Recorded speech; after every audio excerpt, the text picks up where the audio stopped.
Hello. Greetings, fellow gamers.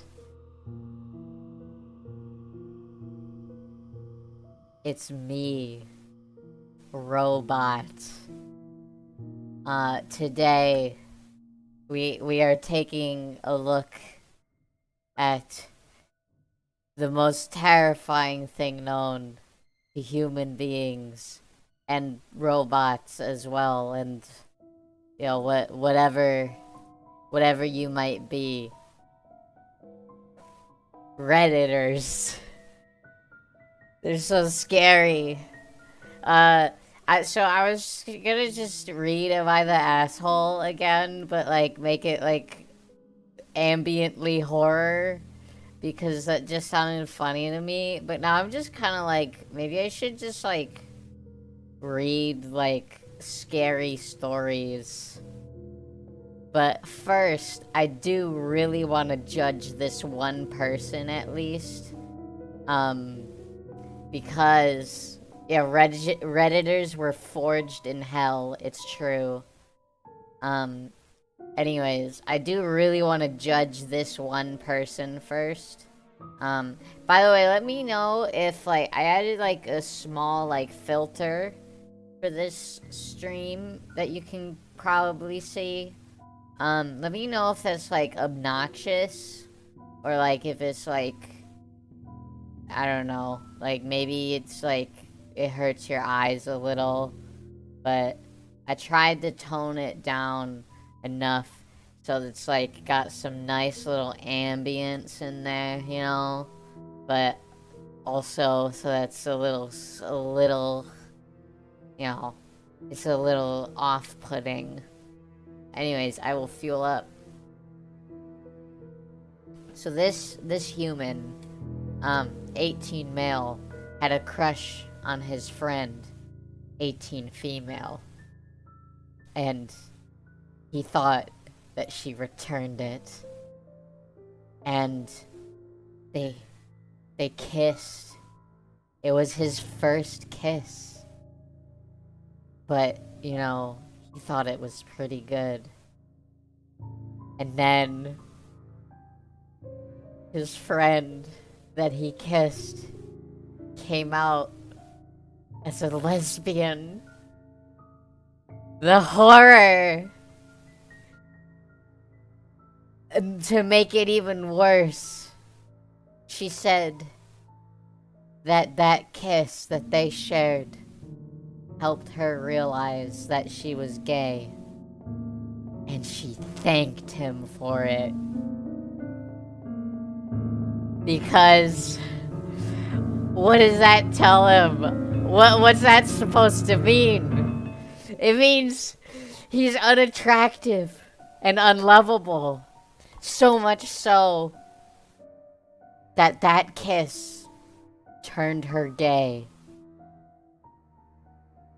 He wishes that he would have died alone, never kissing a girl in his whole life.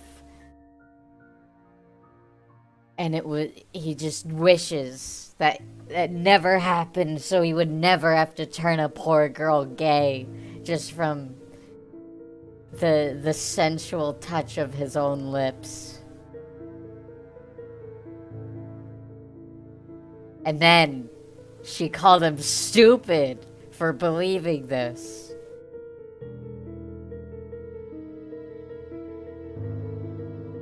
Terrifying.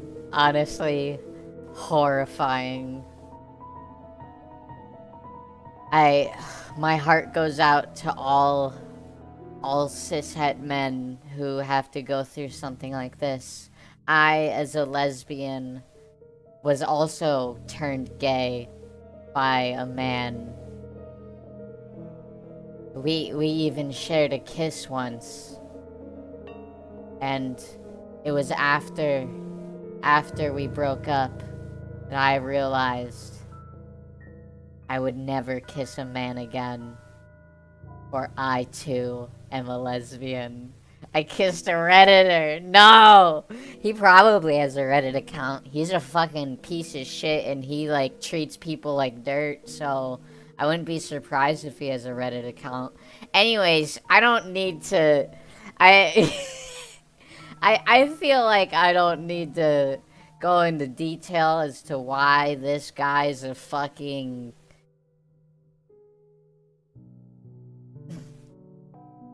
What word? What word should I use? Downvote that kiss? Alright. Downvoted. Get downvoted. No Reddit gold for you. User XHXKDHX. Is this a throwaway? Is that your only post? Yeah. God. I'm sorry that me having feelings is such a turnoff. Holy shit. What was that in response to? She could literally be saying OP is the hottest, most attractive guy she knows, and she was not sexually attracted to him, but TBH, more likely that he is a guy and is just not attractive because of it. You're the asshole. So do you think this is about me being unattractive? Because men who whine about women not being attracted to them are highly unattractive. They are actively a turnoff. And then OP says, I'm sorry, me having feelings is a turnoff. Damn, man, really thinking he's unattractive because of that one kiss. Yeah. Dude, here's my final verdict. You're 18, get over it. Fuck off. Alright. So that was a nice little start for the stream. Now, that all being said, I kind of want to go to, like, oh, how do you, What is there like? There's gotta be like a hello. There's gotta be like a no sleep subreddit, but it's not fiction, you know, like, or supposed to be not fiction. True scary stories. True scary stories. There we go. How good is this? Let's go to like top all time true scary story. Why didn't the Wario apparition work? Hold on. Let me manually do it. Oh, I see. I opened my bot, but I didn't connect my bot. Oops. There we go. There we go. Let's not meet. I can check that out. Here we go. Channel points. Wario apparition. Here I go. Here he is. Yo, he defies lighting. I went to a serial killer's lair. I want to see what this is. And also, we'll go to, we'll also go to Let's Not Meet. Let's Not Meet. Okay. Spine-tingling, unusually terrifying stories about people you never want to meet again. Alright. We'll do that in a moment. Here, Wario, I feel like Wario should have some lighting on him too. Hold on. Wario. Filter. I'm gonna add a lighting thing to him right now. Okay. Make him a little, oh, that's too dark. There you go. Darkness. Alright. I went to a serial killer's lair. Not clickbait. Real story. Too spooky. Too spooky. Hello, Redditors. Here's a story I've never told anyone. Partly because elements of the story are just not appropriate in most social situations. As a result, I've locked this away in my memory, and I rarely think about it. Until today, Reddit. Fair warning, this story involves some sketchy sexual situations, but does not describe any actual sexual acts. Okay, I'm glad you have that warning there, because if it was like a different way around where it was like, just a warning, we're gonna talk about, very bad sexual things, like, in detail, I would be like, alright, we're not reading this one. Anyways, as another disclaimer, I'm completely aware that this story involves me being very stupid and careless.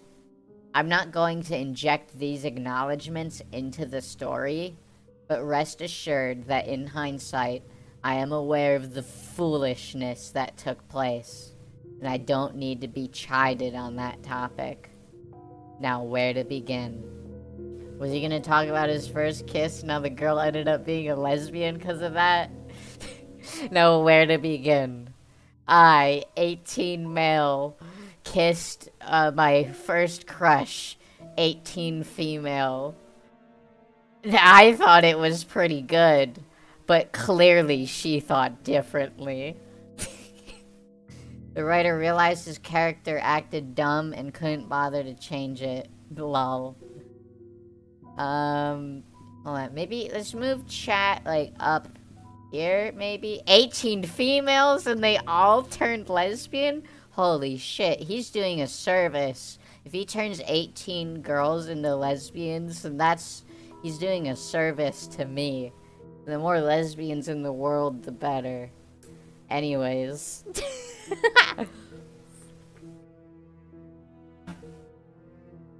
The year was approximately 1998 or 1999. He created 9 couples. Good. I was a young gay man in my early 20s. Oh, okay, he's gay. Don't worry.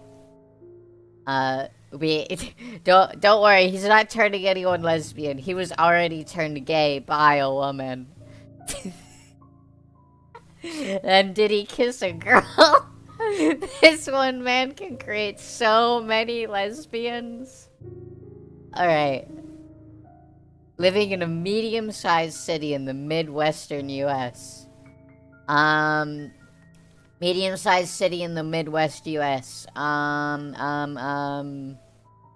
don't know that many cities. I was just gonna name something, but I'm actually not that. I only know big cities. I don't know medium-sized ones. Kansas. Kansas! The music gets more and more intense. West Virginia!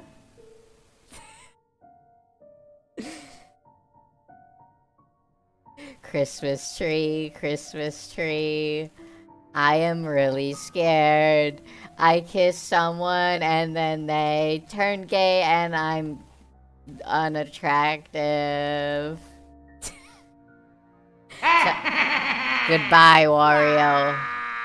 Sorry, I will never cease making fun of that first story.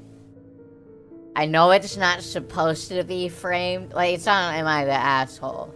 So it wasn't supposed to be framed as a horror thing. But framing it that way just made it so funny. So that's gonna be the stream's running joke. Anyways, this was sort of an in-between transitional time for gay people, where in most populous areas, we had enough respect to live openly, but there was still plenty of people who did not like us. It was well before the invention of smartphones, and the internet was still in the early stages of mass adoption. There were large communities online, but it was not yet the point where most Americans were online. Online socialization consisted of chat rooms hosted by various services, hi Wario, like AOL, Yahoo, or IRC servers. And message boards were still in use by large numbers of people. For gay men at that time, it was nothing short of revolutionary. Prior to the internet and to the broader cultural changes, gay men had been stuck looking for fun in secretive and or shady places due to the inability to freely express ourselves. In the 90s, it was still somewhat risky, but the internet offered a way to talk freely and relatively anonymously, without the risk of being outed or worse. For this reason, it really took off in the gay communities, and gay men were a very large part of the user bases for the social platforms. It was suddenly very easy and relatively safe to find dates, friends, or just sex, and it quickly became the norm for a lot of gay men. Some say he's still out there turning people into lesbians. On the other hand, being such a new communication tool for most people, we were sometimes blind to the risks. Being an attractive young man in my prime, I made liberal use of online communities to find dates. That is to say, I had plenty of hookups. My city had a decent number of chat rooms and personal message boards, and I had mostly great experiences. I had the typical assortment of good guys, closet cases, closest case, closet. Sorry. Words. Closet cases, and weirdos that you'd expect. I wasn't an absolute by most standards. But suffice to say that a cute gay guy that at that time could generally have a lot more dates than your typical straight person. Lol. Yeah, tell that to fucking OP in the previous post. Really thought I heard being an unattractive young man and almost started laughing. Being an unattractive young man in my prime. At some point during this time, I had some brief chat on a message board with a guy from my city. I forget his screen name. It's been over 20 years. So let's call him Slim Guy 65. Okay, Slim Guy 65. This back and forth had happened on a general thread in the gay section, not in private messages, so it was visible to anyone who chose to read that thread. Nothing had come of it. About a week later, I received an email from an unrecognized address, Slim Jim 69. Where do I find the gay section of websites? You just go to reddit.com, okay, the front page of the internet, and you type r/gay, and then you go to r/gay, and it's the gay part of the website. Anyways, there's your tutorial. I'm glad he decided to make like 3 paragraphs to talk about how much he fucks. Yeah. The email basically said, "Hey, I'm not gay, and I don't agree with the gay lifestyle. I'm here because my friend met this slim guy 65 person from this message board, and the guy really hurt him. I don't want this to happen to anyone else. My friend tried to tell the police, but they wouldn't do anything. I see you're talking to Slim Guy 65, so be careful and stay away from him." What a strange email. It's just like, hey, I hate gay people, and I was just browsing the gay section of this website, and I saw you talking to this guy, and I heard that, this guy that you were talking to is actually, like, really bad. And even though I hate you and other gay people, I'm homophobic, in parentheses. I don't want you to get hurt. Be careful. By the way, I'm not gay and am homophobic. Thought he had interest in the whole infested the whole website. There's gamers, for those who think gamers and Redditors are a good combination. You see, I'm not homophobic. I got a gay friend. Intense, scary music. Did I have this on loop?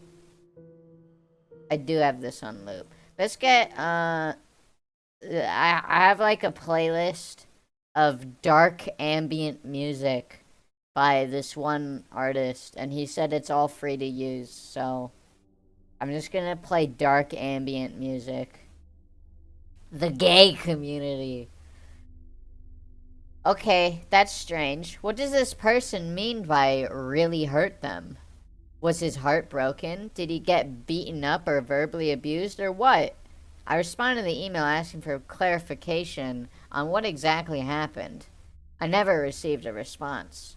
I was slightly weirded out by it. But on the other hand, it's an anonymous email from someone who doesn't respond. Evening chores finished. Hello? Duties all done and home shuttered. Why is this... Why did this... Oh, I thought this was a song. This is supposed to be a song. Why did it have a voiceover? I want a song. Ambient music, haunting, atmospheric soundscape. There was a brief moment where I was like, why do I hear a voice? Can't believe there's no Luigi's Mansion theme on. Well, you know what? That's true. But, you know, that's a good point. That's a good point. Luigi's Mansion theme.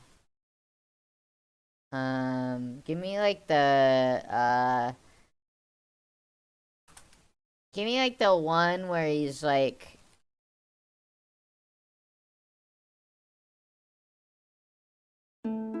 This one. This one's the one I was wanting. The one where it's outside. There you go. Making the newest episode of the Magnus Archives. That was the voice of the guy from the first Reddit. Oh, scary. His ghost haunts me. I was slightly weirded out by it, but on the other hand, it's an anonymous email for someone who doesn't respond and is vague about their warning.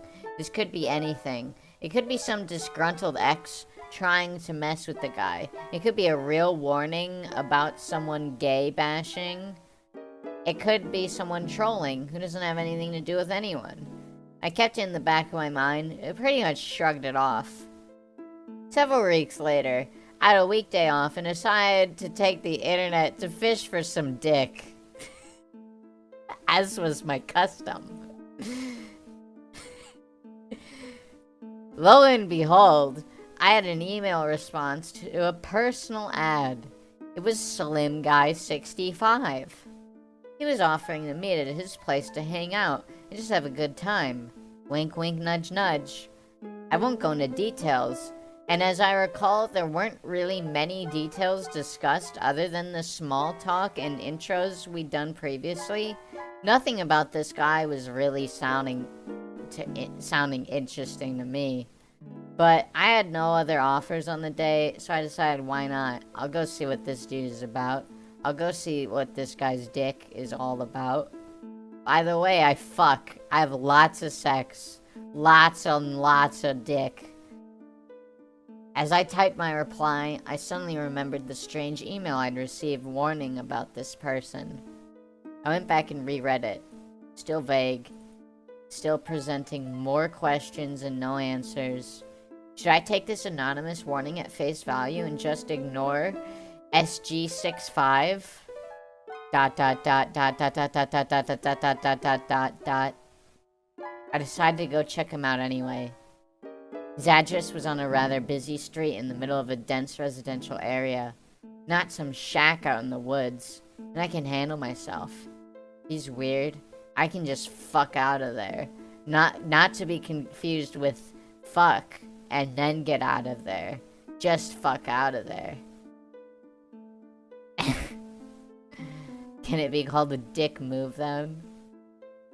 For long, I arrived at the house at the agreed time. It was a duplex-style house, with one apartment on the ground floor and one on the second floor. Part of a row of several identical duplexes. It was the middle of the afternoon. There was plenty of traffic on the street, and the occasional person out on the porch or in their backyard. I pulled up in the driveway to the parking area behind the house, got out, and knocked on the door. The guy that answered was a pretty normal, kind of mousy looking man, probably in his 40s. Slight slim build, hence Slim Guy 65. Soft-spoken, looked like any guy working in an office cubicle somewhere. Not really my type, but honestly my curiosity was piqued and I had nothing better to do, so I stepped inside to take a look around and gauge the situation, with the warning email fresh in my mind. How long is this? Holy shit. We've got a bit to go. I stepped into the back door into the kitchen. It was very clean, and there was nothing out of the counters, and no table or chairs or anything. That's to say, it did not look like someone was living there. It had been kept up and cleaned, but looked empty. Looking out into the apartment, I could see that it was not set up as a living space. A large window with sliding glass was between the kitchen and living room, and I could see what looked like a large table out in the living room area. Slim Guy 65 said something like, "This isn't where I live. A friend of mine used to run a doctor's office here. I maintained the building for him. It's private, though. We have the place to ourselves." Weird. Okay. He shut the back door and locked it with a keyed deadbolt, the kind you need a key to open, even from the inside, and put his keys back in his pocket, saying, "So what do you want to do?" He just fucking deadbolted you in his fucking friend's doctor's, like, in his friend's, like, makeshift doctor's office? And you're just like, huh, weird, okay. At this point, my danger sense spiked. Yeah, this is not a normal home, and why is he locking the door like that? It's not necessarily suspect. Sus? Sus? Amogus? Amogus? A lot of people have that sort of lock on their door. And the door has a window, so it even makes sense. Still, something is not right here. I can tell, and now I'm locked in. Amogus? Story feels like this man doesn't have the self-preservation that women have on dates. True. I asked him why he was locking the door like that, which immediately flustered him. Flushed emoji? He was looking rather nervous, and his voice was a little wavery and halting, not quite stuttering, but almost. He said, well, we don't want someone to come in and interrupt us, right? Flashing a weak, unconvincing smile, his demeanor and body language were all I needed to confirm that this guy was up to no good, or at least there was something he was hiding. Flushed emoji? Me when I lock the door. Flushed emoji? Why are you locking the door? Wait. Wario.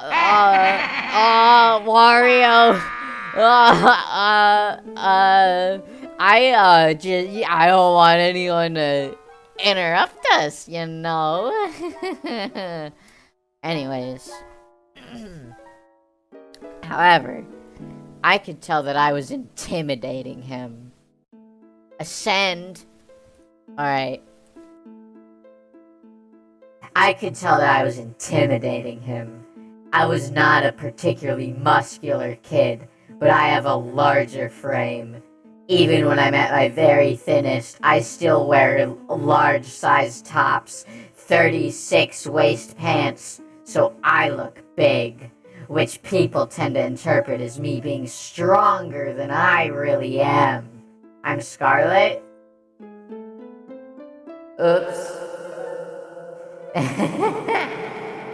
Also, I'm not a tough guy at all, but I have a resting facial expression that makes me look like a badass thug.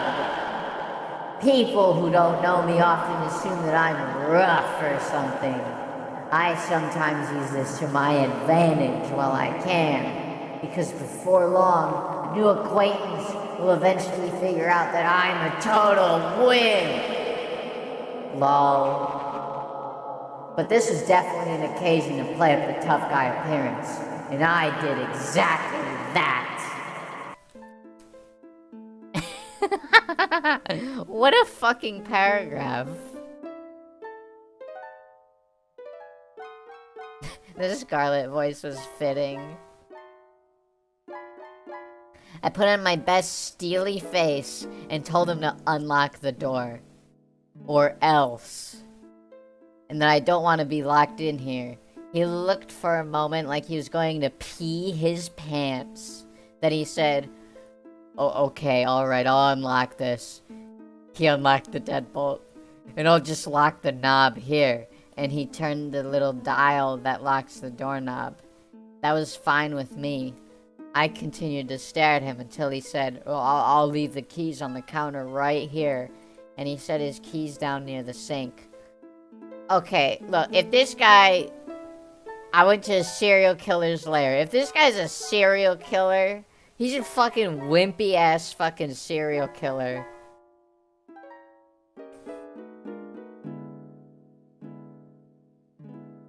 He really being scared. I was relatively satisfied with that answer. At this point, though, my adrenaline was flowing. I was almost in full fight-or-flight mode. But I was kind of stuck in this place. No, you aren't. You put the key there. You can just leave. You can just say, "You're weirding me out. I'm going home now." Maybe he's just the accomplice? Ooh. His friend the doctor might be the serial killer. Ooh. The guy was between me and the door. I was freaked out, but this little weasel did not appear to pose any immediate physical threat to me. I could tell his pant pockets were empty, and I was intimidating the living hell out of him. I didn't know yet exactly what to do. Me when I'm being kidnapped and would simply fight and intimidate the serial killer because of how massive and strong I am. My rippling muscles really showed this serial killer who's boss. Now keep in mind that despite my wordy descriptions, this all happened very quickly, without any really long pauses. It had only been maybe 1 to 2 minutes since I stepped in the door. This all happened at the pace of a conversation. I didn't know what to do. Leave, maybe? Yeah. The guy was obviously nervous and trying not to appear so. He said, "Well, let's go in," and walked a wide path around me through the kitchen into what would normally be the living room, and towards the hall right from there. I was familiar with this floor layout. It was very common in this area. The hallway would lead to 2 small bedrooms with a bathroom in between them. I hesitated, thinking I should just walk out that back door and take off, but really, now I was super curious. I knew there's no way in hell I'm doing anything with this guy, but kinda wanna see what's going on in here. Also, I'm confident that he can't take me if it comes to a fight, so I slowly headed towards the living room. Bro, just leave. It felt like I was walking in slow motion. From the kitchen entrance, I could see a large rectangular stainless steel table taking up a lot of the living room. I remember thinking this looks like a surgical table. It looked like it could rise and tilt and had a recessed channel running all the way around the edge. In hindsight, I now know what that was. It was 100% a mortician's table. Dude had a mortician's table in there. But at that time, I thought it looked like a medical table of some sort. There was some other office-type cabinets and stuff around, I think. But now, all I really remember is the table in that room. The large front window looking out to the street was covered by vertical blinds that were closed. Slim Guy 65 said something like, "This used to be a doctor's office, like I said. Come on back here." Too much of a Giga Chad to be scared of this serial killer and will bring it up every opportunity necessary. He can't take me, doesn't think about weapons. Fists are the weapons. Ah yes, the classic medical table in every living room. What kind of doctor does he see? Oh, you know, the kind that live in a fucking apartment building with a mortician's table. The hallway revealed the room setup that I expected. The first bedroom door was closed. Inside was a body. The second door was open to a small, very clean bathroom. Inside was a body in the bathtub. At the end of the hall was the other bedroom, which looked like, if the doctor's office story was true, had at one time been converted into an exam room. He said, "We can go in that room if you want. Go ahead, take a look." And he stayed by the other closed bedroom door, where his weapons are. The back bedroom door was open, and I could see that the walls were covered in a honey-colored wood paneling. The type you might see in a den or office that hasn't been updated since the early 70s. I slowly took a few steps down to that door, trying to be very aware of what Mr. Creepy was doing behind me. He didn't move. Also a body under the bed, but we don't talk about that one. When I got up to that room, the first thing I noticed was the door had a keyed deadbolt lock. Like the back door. This room looked from the outside. This room locked from the outside. I wondered if there was a lever on the inside, but I pretty much knew the answer to that question without needing to check. I also saw a chair. A non-swiveling plastic desk chair with thin metal legs, sitting near the center of the room. The room had old, dark carpet, and those wood-paneled walls. I noticed that the walls were completely paneled, with no windows. And I know that room had at least one window, probably 2. So whoever did that paneling went over the windows. There was also a phone in there, plugged in, and sitting on the floor. It was an old office phone, probably from around the early 80s or 90s. Dingy beige plastic with several buttons to manage different phone lines, just sitting on the carpet near the wall, with the chair at a slight distance facing the phone. There's nothing else in that room. At this point, after seeing this, I would simply just leave. Same. There are many points where I would simply just leave. I would have left after seeing there was nothing in the kitchen. Fair. I would have left after fucking the email. I was standing at the threshold of that room, with one foot slightly in, absolutely not going past that door. Yeah, 'cause then he's gonna fucking lock you in. I looked back at the dude. He was still standing by the other door, just nervously smiling at me, trying hard to look casual, but obviously very nervous, or something. He said something like, "Well, what do you want to do? Damn, bro, you live like this?" Instead of answering, I felt around the backside of the deadbolt lock.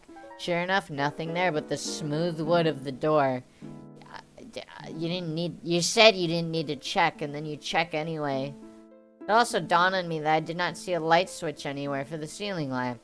Where was the switch? Who knows? It should have just been inside the door, of course, but that original switch is covered up by the paneling. He mumbled something about not having the key to that lock. Don't worry about it. Uh-huh. I turned back to face the guy and just said, "What is it that you want to do here?" My skin had gone ice cold as I realized that I was way, way, way too far into this apartment. I was running through my options in my head. What is this guy going to do? He doesn't appear to have any weapon or anything in reach, but who the fuck knows what's going on in this place? What are you trying to do? He was almost totally derailed by that. He stammered out some hot man-to-man fun. You know, as the gay men do. I really want to, partake in, some gay man activities with you, my fellow gay homosexual man. I want to do the gay, you know? With the weakest smile I'd ever seen.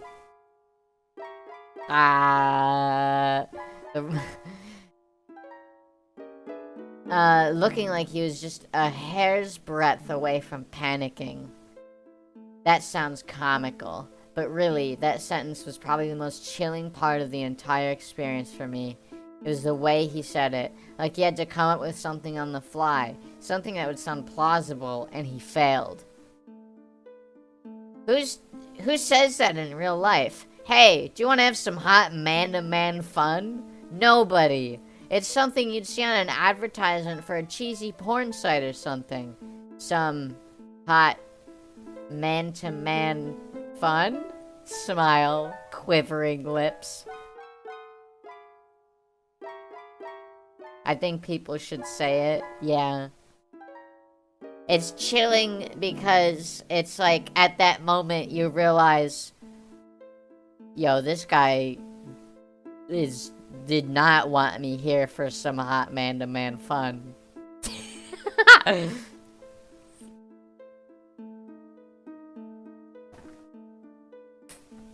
That was it. I said, nope, I want to go. I'm leaving. He said, okay. I quickly walked past him as he flattened himself against the wall to avoid me, and I noped right out through the living room dissection area and through the kitchen to the back door, which is thankfully still not deadbolted. The keys were still on the counter. I let myself out of the door and didn't bother closing that as I saw him slowly coming to the door behind me. I deliberately walked, not ran, to my car. Looking back at the building, I could see that indeed there was a window facing the backyard from that paneled room, but of course it was covered up from the inside. Dude was shutting and locking the back door. And I left, heart pounding, skin icy cold, thinking, holy fuck! What was that? Starting to think this Slim Jim guy doesn't want to have sex after all. So you're telling me he could have locked him in here? Yeah, he almost deadbolted the dude in there until he used his strong intimidation skill. He rolled a natural 20 and made him unlock the deadbolt.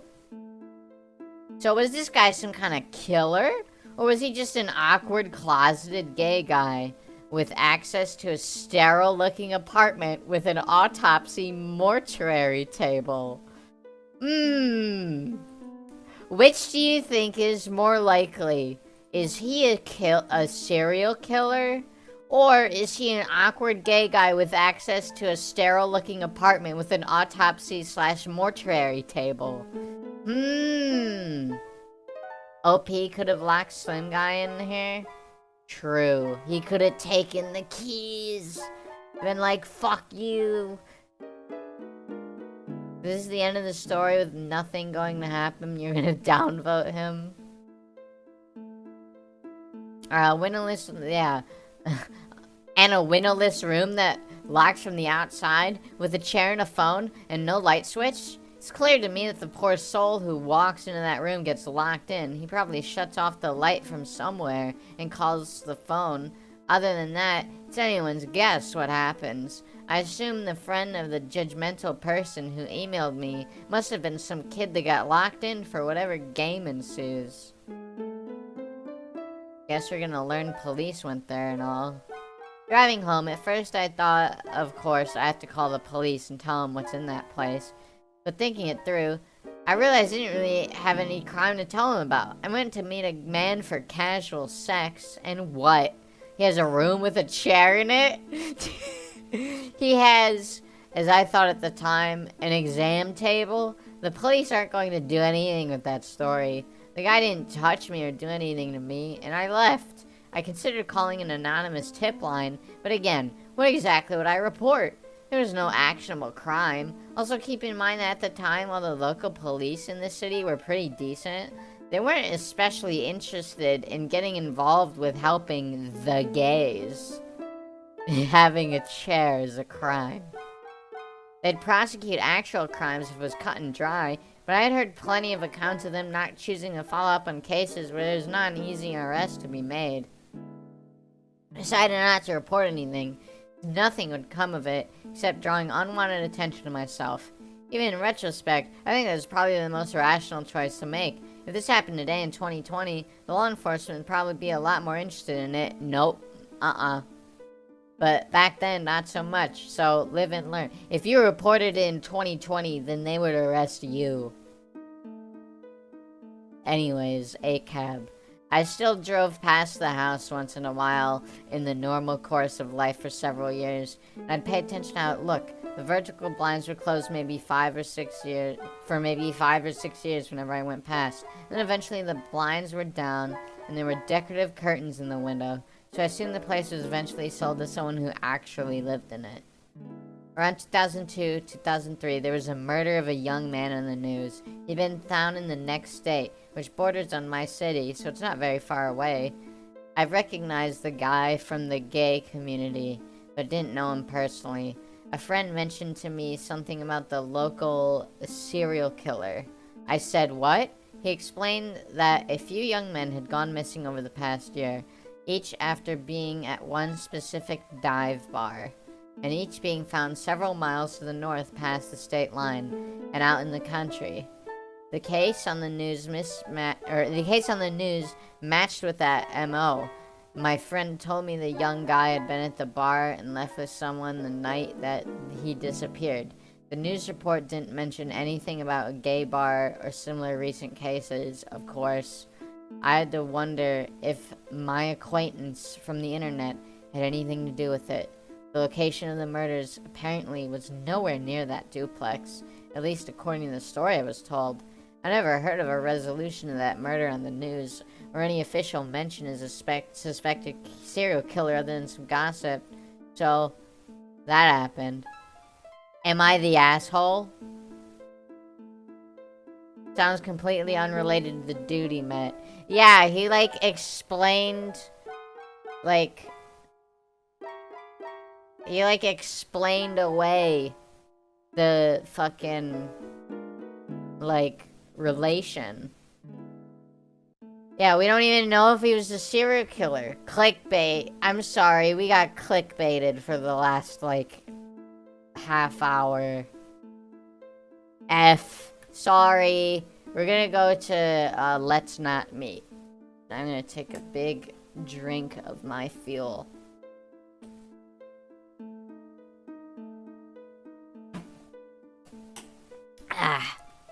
Alright. r/let's not meet. Let's go. I was like, and that was the top post of all time, too. Top all time on Let's Not Meet. Man on my patio, warning a long post. I don't want to read a long post. How long is this one? Not that bad. My brother saw a ghost as a kid. 2 decades later, I realized what he actually saw. I was about 7 years old. My brother was about 10. It was well past our bedtime when our mom woke up off the couch to put us to bed. Our dad worked construction out of town back then, so it was often just us there at the house for weeks at a time. Is this gonna be another ghost?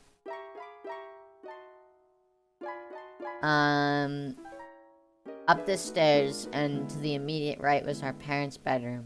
Going left put you in the middle of a hallway. They were playing Phasmophobia. The implication that weirdo mortuary table man was a ghost makes the story better, yeah. Taking another left down the hallway led to my brother's room. The opposite end was my room, which was also across the hall from our upstairs bathroom. Okay, now that we know the layout of your house, at either end of the hallway are windowed doors we always kept locked and rarely used. The door on my end led to a balcony overlooking the front yard, and the door on my brother's end opened to our back porch. The house kind of leans into a small hill. My brother and mom both have the habit of waking up in the middle of the night to use the bathroom. Me, mood. I only knew this because I was a light sleeper and they just couldn't help flushing with the door wide open. Well, that's not me. I don't do that. This night, however, my brother stopped on his way to his room and came back towards the bathroom. I'm gonna try to pee before I go to bed. The past few nights, I've been too afraid to walk to the bathroom. I keep seeing a man wearing stripes at the end of the hallway. I don't know if my mom wrote it off as my brother telling ghost stories to try and scare me, or if she was already half asleep and didn't catch it. She didn't react at all to my brother's confession. I, on the other hand, was terrified by it. The fear of seeing a ghost like that at the end of the hallway or through the windows is the reason I started running from the stairs to my bedroom at night. It's Freddy Fazbear! Years later, when I was about 18, my mom and I were having a conversation in her car about a dog we had for a very short time when I was little. We were sharing stories about Max's tendency toward destroying my shoes and other unruly behaviors when my mom blurted out, "Do you remember that time I opened the front door for the cops and Max ran inside of the kitchen and started tearing open that bag of dog food we had?" It really caught me by surprise, because all the years I lived in that house, we never once called the cops. Gun-owner family in quiet rural West Virginia neighborhood, etc. West Virginia! I asked what she was talking about, and she looked equally surprised, as if she had just revealed something by accident. Oh, that's right, I never told you, because you were too young at the time. One night I woke up hearing noises outside my window. I saw a man staring into my bedroom. She went on to describe how turning on the lights caused him to take off running, and how she grabbed my dad's pistol before calling the cops. I can't remember all the details I gave them whenever they showed up. Tall white male wearing a striped shirt and jeans, short dark hair, something like that. They said it matched the description of a man they were looking for in the area. Turns out he had escaped from jail on a murder charge. And I know it sounds so obvious hearing those two stories back to back. It wasn't until a few years ago, in my mid-20s, that I pieced together that my brother had unknowingly warned us about a murderer who spent multiple nights gazing into our home. Yeah, I was expecting more from this. Alright. So fake. Why would the mom have not reacted to the brother's confession at all? Oh, because she was tired. How do I find, like, good ones? I survived a mass shooting in a movie theater. I don't think I want to read that right now. Verified epic. What does epic mean? It means it's... Holy shit. Holy shit. That's what epic means. Look at how fucking long this is. This is a novel. Dude wrote a book. The pizza one? Why does this say I read this one? Weird. Maybe I did read it, like, ages ago. I, a pizza guy, intercepted a kidnapping during a delivery. Okay. We'll read this one. It's because I clicked on verified epic. Because you just clicked on it. Did I just click on... I don't remember clicking on that top one. Maybe I did it on accident.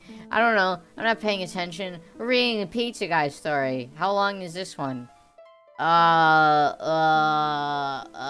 that's long.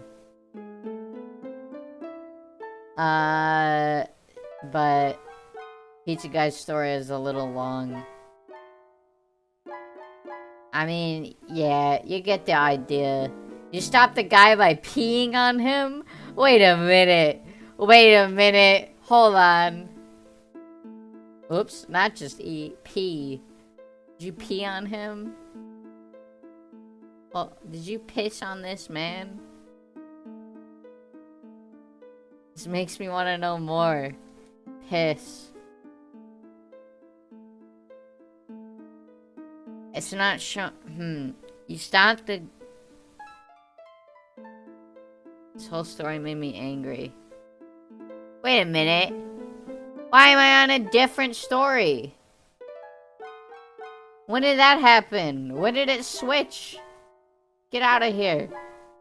Keep me on Pizza Man's story. He peed on the pizza... Or he peed on the guy?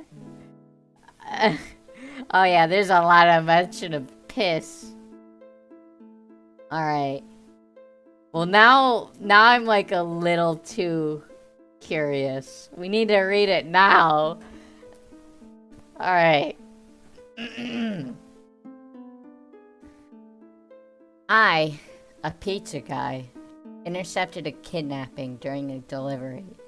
Should really add to the title by peeing on the guy. What's this? If you're looking for an image, it was probably deleted.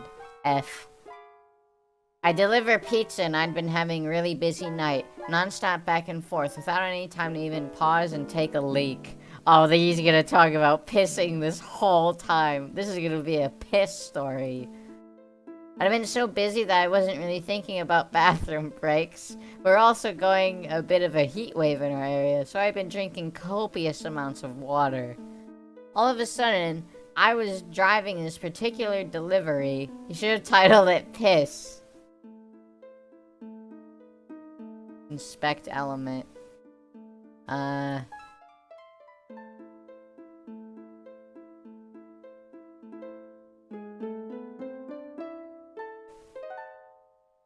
There we go.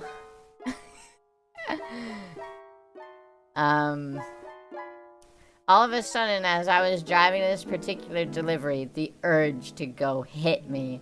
Like, things went from 0 to 60 in an instant.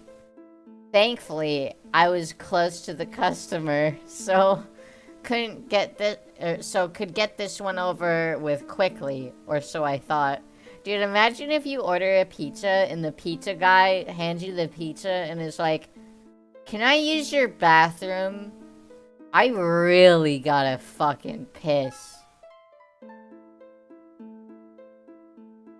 Like, what would you do? Would you let the pizza guy use your bathroom? He did get you a pizza after all. I don't know. That's a dilemma.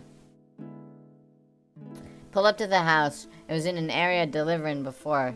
I could immediately see that something wasn't right.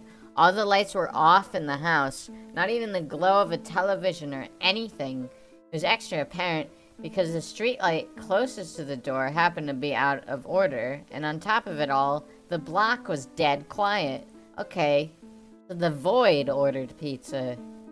This is a big university area. Obviously, there aren't many student renters in July. There had to be at least one person because someone ordered this pizza.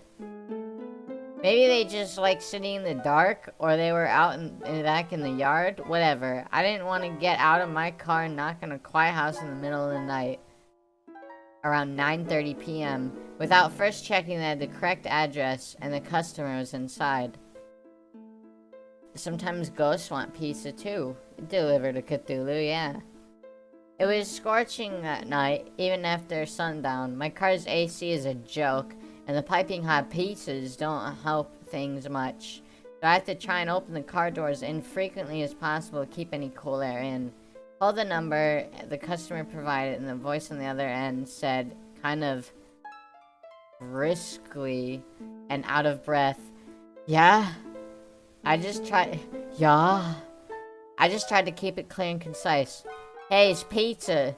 It doesn't look like anyone's home?" "Yeah, I'm not home." I had to piss so fucking badly by that point. I was less patient than I'd otherwise be with the customer right out the gate. "Well, then we're gonna have to terminate the order because I've arrived in the stated delivery window and you were supposed to pay in cash. So I don't know what to tell you. Plan ahead next time, asshole." I instantly regretted letting my bladder do the talking for me as the voice on the other end came through more clearly as a young, bubbly, and very distraught girl who couldn't have been older than 20 or 25. Alright, you gotta change my voice now. "Oh my gosh, I'm so sorry. I was running down the street so I could barely hear you," she cried. "I just switched you out of my AirPods. Is that better? Sorry, I completely lost track of time at work, but I knew you were coming, so I'm literally running home right now. Please don't leave. I'm starving and I don't have a car. Seriously, please don't leave. 5 minutes tops, okay?" R/am I the asshole again? Who's the asshole in this situation? Well, we'll see. I know what it's like to be hungry and running late and have no car but not live near any restaurants. Plus, this is me. Hungry, running late, no car, not live near restaurants. Mood. The guy's bladder is the asshole, true. Plus, when I heard her voice, I began to remember more specifically having delivered to this place a couple times before. She'd always been pretty nice. Now I felt bad for snapping at her. I tried to walk it back, while simultaneously looking out my window for potential spots to pee. No, my bad. I'm letting the heat get to me. It's not your fault. No need to rush. See you when you get here. I hung up, and while surveilling the street, was starting to think I was really out of luck. Not by the end. Remember, his piss saves the day. True. All the other houses had people in them and were close together. So there were no clumps of trees or out-of-the-way patches of land or anything. Of course, I just tossed my empty water bottle at the last delivery because I'm an idiot. God. Oh, fuel up.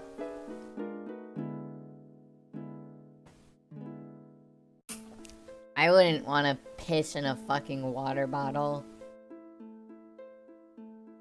Not the asshole. Your piss, your rules. Finally, I decided it was escalating to the point of an emergency, and the safest bet's to use a bush in front of the woman's house. She wasn't home. Streetlight was out, so no one would see me. People who were home were inside. My car was parked across the street. We're a small shop who don't wear uniforms, so if someone did spot me, they'd have no way to connect me to my employer. Animals pee outside all the time. Humans are animals. This is fine. The fucking line of reasoning you had to go through. Imagine getting home and seeing the delivery guy piss on your lawn. Holy shit. You really thought about it all just to piss. Yep. Scurried over to the tallest bush in her front yard. She didn't really have much of a yard, more just a walkway lined with bushes and flowers that ran adjacent to her front door. The biggest cluster of bushes, the only one where I could be sure there would be no visible splatter on the side of the house, was about 4 feet from her door. I looked both ways, unzipped, and let fly. After the initial millisecond of relief, I noticed the sound was way off, more like pissing on something solid than something leafy. Started panicking, thinking I'd aimed wrong. But once I start, I can't stop midstream. So I kept squinting in the darkness to see if maybe I was hitting a key rock or something. I could just move a few inches over it instead. All of a sudden, I heard a way more concerning noise. A deep exclaiming, "What the fuck?" And before I could turn around, assuming I'd caught by a neighbor, a man came leaping out of the bushes. He blew by me, brushing my golden shower off of him as dead. He spit pretty empathetically on the ground, so I think I might have beaten him right in the face. I didn't see where he went after a few paces, but thought this next part is kind of a blur. I do think I remember hearing a car screech out from a bit further away after a minute. I'd gotten some night vision by that point, so I was able to make out his height, build, and outfit, but only the most general details of each. He got auto-aim on. I was in such shock that I didn't even put my dick away.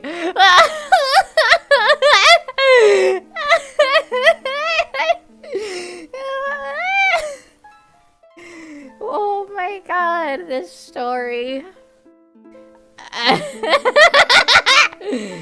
I just stood there trying to figure out what had happened. The reality was so terrifying that my mind refused to accept it, and impulsively searched for a reasonable explanation that could make everything okay.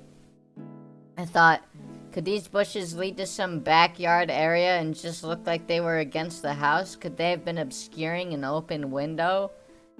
I'm so glad we decided to read this too. My inner voice was desperately screaming, "Bro, that man was wearing a hoodie in 90-degree weather. That was a bad man. You're in a bad situation. You just peed on a bad man." The very idea that I was within inches of a guy who would be hiding in the bushes at all, let alone in front of a young woman's house at night, just wasn't something I was ready to grapple with yet. I was coping by not coping. Can you put your penis back in your pants, please, by the way? Before the woman gets there and the delivery guy's just standing there, dick out. Like, you know, my fight or flight response totally failed me at that point because my dumb ass did the absolute last thing I should have done and approached the bushes to try and validate this. There must have been a good reason for a man in a hoodie to be behind these bushes in the middle of the night theory. As delivery guys do, stand in front of houses with their dick out. So I walked over to the side, turned my phone flashlight, and tried to peer around the line of shrubbery. Pro tip, as scary as things may look in the dark, seeing them with a single beam of your flashlight can sometimes make it even worse. That's when I saw the bag. It was a tattered drawstring bag sitting behind the bushes, slightly splashed with pee. But I was in such a moronic daze from shock, I groped around for it thinking, see, this is it. This will explain why he is back here. It explained it. Once I maneuvered it over and pulled it open, I saw a sharp knife, a roll of duct tape, and a bottle of pills. The delusions officially broke at that point, and all the adrenaline, endorphins, and self-preservation instincts that had been suppressed kicked in 10 times over. Not the bag! I became whatever the opposite of dazed is. More laser-focused than I've ever been in my life, which one singular goal. Get back to my car. I dropped the bag, booked it across the street, got in my car, and slammed the pedal to the floor before the door was even all the way closed. I went as far as I could, as fast as I could, till I hit a red signal. Pulled off to the side, realized I shouldn't be driving any more than necessary in the condition I was in. I pulled into the in the condition I was in. Dick still out. I pulled into the parking lot of a 24-hour drugstore and took a breath. Finally calm and coherent enough to zip up and formulate the plan of action. He really did still have his dick out. He really did still have his dick out. My first lucid thought was, who do I call first, the police or the girl whose house that was? Call the girl! She's walking home where there was a man that was gonna kidnap her, and you should probably let her know. I thought about for what couldn't really have been more than 10 seconds, but felt like an hour, and decided I'm locked in my car with the engine running. If trouble starts, I can drive away. I know something's up. She might not. She needs to know not to keep walking that direction. So as dialing her number, it occurred to me, what if there was no girl? What? What if there was no girl? I thought I remembered delivering the house before. But what if I was wrong? What if the girl on the phone was a decoy to get me there to rob me or worse? Oh. Every pizza guy on the planet has seen the Evil Genius documentary by now. So I thought, she called me all out of breath. She wasn't home. The whole thing was off. Can't risk it. I'll start with the cops. Called 911. The operator was very helpful in keeping me calm. I was a complete wreck by this point. He assured me that someone would be there soon. 911, what is your emergency? I just pissed on someone that was gonna kidnap a girl. The calls criminals make to kick a pizza guy's ass. Also, like, you're the one that called her.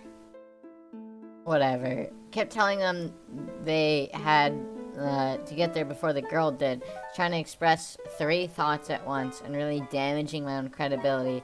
Came out more as, you gotta save this girl because he wasn't after me. I was just delivering a pizza. Unless they were after me, in which case there might not be a girl. But I talked to one on the phone, so when you should find that girl because they used her to lure me there. But if she's real, she doesn't know about the guy who was also real. And there could be more guys if there's actually a girl. And you know what? Even if there isn't a girl, there might actually be more guys. I only checked one part of the bush. I don't actually know, but we'll know which guy is the one I saw because I pissed all over him. You know, I didn't mean to. This was back when I thought the girl was real but not home. She might be real, so you really need to find her if she is because the guy was real.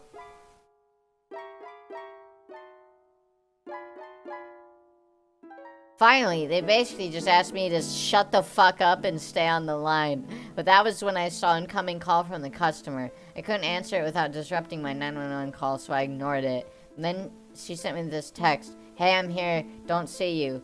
Told 911 she was there, and they said officers were only minutes away. But who knows how long that meant. Also, I pissed on him, drove with my dick out, and I didn't even get the money for the pizza.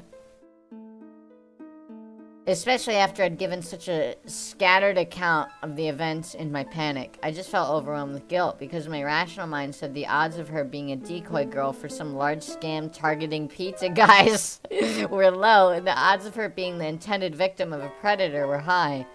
Boy, am I glad he's frozen in there and we're out here and he's the sheriff and that we're frozen out here and we're in there and I just remembered we're out here and what I want to know is where's the caveman? So I put my 911 call on mute, where I can hear them but they can't hear me, and turned back, heart absolutely pounding out of my chest, compulsively muttering, fuck, fuck, fuck, fuck, fuck, the entire way. I took 911 off mute and told them I had returned to look for the girl. They weren't happy about that, but I started meandering past the parked cars in the street, looking to see if one was mine, and I waved her down, flashing my brights. She bounced on over the window of my car, happy-go-lucky. I figured that was a good sign that she wasn't in on whatever this was. But I was just so scared to be back in the general area and not know what just happened or what was going to happen. I kept whispering, "Get in! Get in!" And she was like, "Get in? Huh? Oh, you want me to get the pizza from the back?" I didn't want to make the same mistake with her that I made with 111. So instead of trying to tell the whole story, I stuck it to the bare basic facts. There was a man in your bushes. I'm on the phone with the police. I don't know where he is right now. Please get in the car so we can lock the doors. I was barely able to get even those sentences out, but I was shaking like I had 10 cups of black coffee. The girl was excited to finally get her pizza. Yeah, she's just like, "Yeah, I got the pizza time!" That would be me. I would be that girl. I held up my phone with 911 on the call screen to verify it for her. I thought that was why she got in the car with no further explanation, but it turns out that wasn't entirely it. "You still there? Is she with you? Are you safe? Is anyone else there?" 911 kept checking in, not knowing who the third party I was talking to was. I reassured them, and we drove more cautiously this time to a location 911 instructed us to wait at, speak with the police as they cleared the area. Was she eating the pizza the whole time? I didn't actually have to do much after that. The police came pretty soon after. A police car met us. I gave a statement telling them everything I observed, and she went to go speak to more officers in more detail than they needed me for. It turns out the reason she got right into a strange pizza guy car without probing any deeper into my story is because she knew who the man was right away from my description. Ugh. She had an abusive ex-boyfriend who was apparently psychotic enough that he immediately came to mind from hearing, "There's a guy in your bushes." Oh, I'm glad you pissed on him. She later called us to thank and insist on leaving a huge tip.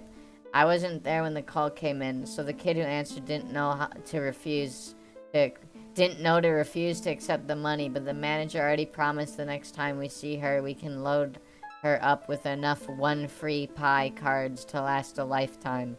Easily the scariest thing has ever happened to me, on the job or off. I don't get the chance to tell the story much because I try to avoid sharing with anyone who could possibly know the girl of the event. But I'm still not the same since. Even though I know he didn't have anything to do with me directly, it's truly shook me to my core. So man in the bushes, let's not meet. In this thread, I piss on a terrible ex-boyfriend. Scariest thing that happened on the job? What else has happened? True. He stopped a guy by peeing on him. What are the chances of that happening? Karma got him. Of all the places to take a piss, it was right on top of a stalker. Nice aim, dude. Public urination saves the day. This is the best sitting on the toilet story I've read in a long time. Kept me glued to the seat. God. What a story. Saved a girl's life by peeing on her stalker. Knight in golden armor. I pissed on a man and got money up for it. Holy shit, deserves... Yeah. Way more... This deserves way more upvotes. Reddit gold. Reddit gold.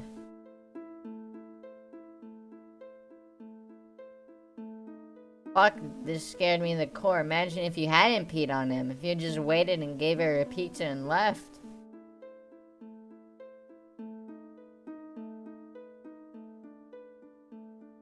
I'm so proud of you for peeing on this man. Alright. That was a fun one.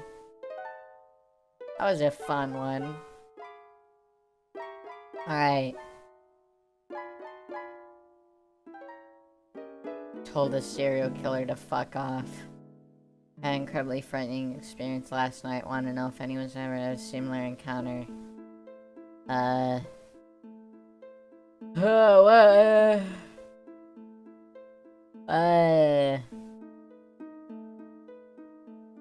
What subreddit was that on? Here I go! Ario. r/let's not meet. True stories of spine-tingling encounters. Anyone have any other suggestions, perhaps? They're like, Ask Reddit. Scary. Scary Ask Reddit. Creepy Ask Reddit. Creepy Ask Reddit threads. Top of all time. Let's see. Don't report a post just because you don't think it's creepy enough. Top post. A man once said, This isn't what I'm thinking of. There's yet to be an epic creepy stories thread, so until that happens, what are your creepiest, spookiest, most inexplicable, supernatural, horrifying life experiences? There's no sleep. Yeah, but no sleep is like... It's like creative writing. And like, I want, like, stories that are potentially real. But like, probably is also just creative writing.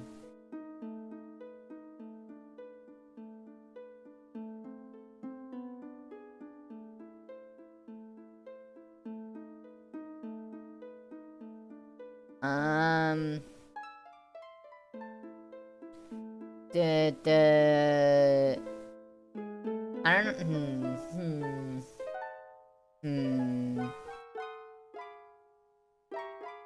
I want,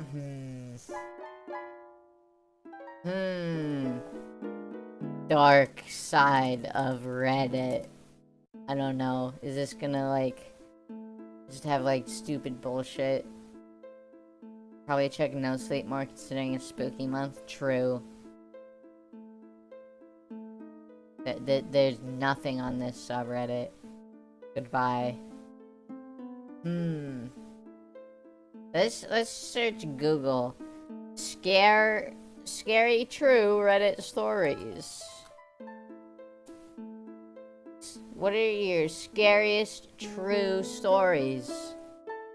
This can be paranormal, normal, unexplained, whatever. Scariest true stories. True story time.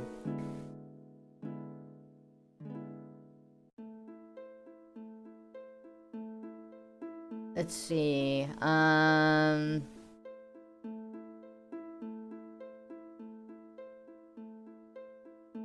what is this? About 4 or 5 years old, my parents had just separated. We'll be going to sleep here, have fun. Valid, I hope you have a good night. Try not to be afraid. Don't, scary story about pissing on bad guys and kissing people and turning them into lesbians. Don't have nightmares. You know. Anyways, see, reading like comment ones like this is like, it's harder to guarantee if they're gonna be good or not. Gonna have a nightmare of someone being pissed on and end up gay because of it. Don't know how that works, but I mean, that sounds plausible to me. True story time. I was about 4 or 5 years old and my parents had just separated. Mom was living in a 2-bedroom apartment. I had a room of my own, but I preferred to sleep in her bed whenever I was staying with her. Our 2 bedrooms were at the end of a hallway directly across from each other. Our apartment was on the first floor, and I remember that was in the middle of the summer, and my mom had a window open her room, which is directly behind the bed, above the headboard. Anyway, I woke up in the middle of the night and remember sitting up and seeing that our cat was sitting in the door frame of my mom's room. Her door was open, and you could partially see into my bedroom. This was strange because our cat was typically always in bed with us. As I was watching him, he walked into my bedroom and meowed. I turned to face my mom and wake her up. In the 3 to 4 seconds it took her to wake up and ask me what was wrong, we both looked back up in the door frame, and there was a man standing by my open door, making his way out of my bedroom. I still don't know how she managed to do it so quickly, but my mother proceeded to pick me up and literally throw me out of the screen window. Again, we were on the first floor, and it was maybe a 3-foot drop to the ground. She quickly followed, and we were able to start screaming for help, and someone called 911. Police came, but they didn't see any sign of forced entry. Only that our front door was unlocked, which led them to believe a man must have exited that way. The strange thing was that my mom swore up and down she had locked the door that night, with the deadbolt and chain lock. About a week later, she was cleaning the kitchen and opened up our water heater closet and found a notebook with names and drawings, as well as a pair of gloves and some gum wrappers. The police were called again, but all they could do was speculate that the man had been in our house and hid until we were asleep. Fucked up. That's fucked up. Damn. I like that she threw him out the window, though. This is the kind of thing, like, I tweeted shocking about. It's like, most of these scary stories are just like, there was a man in my house. And it's like, that shit's terrifying.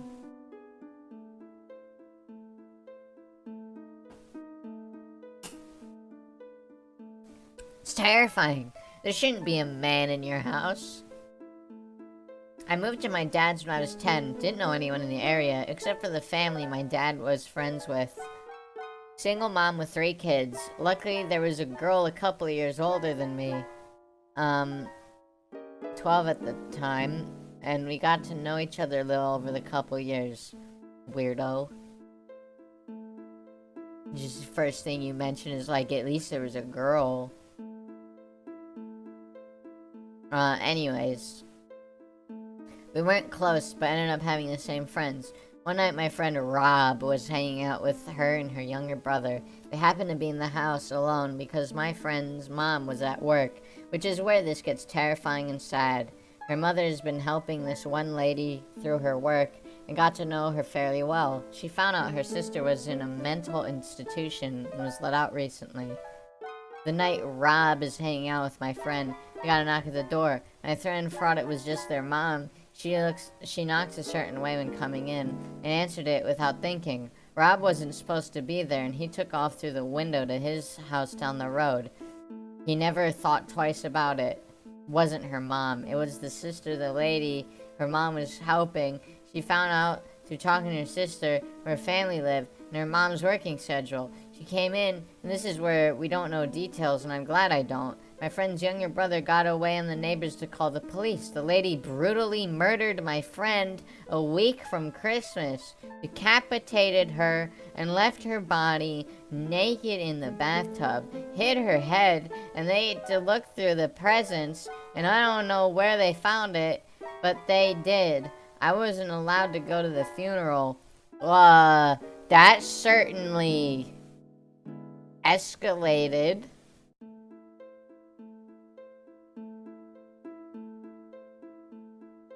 That was, like,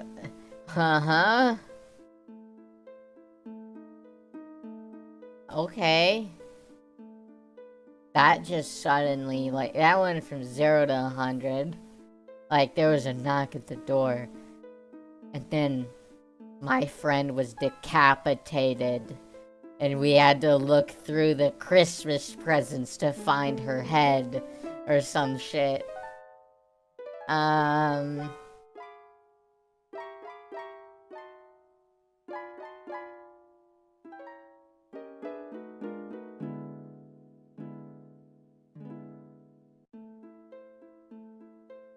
think we gotta find, I don't know. Because it's like these,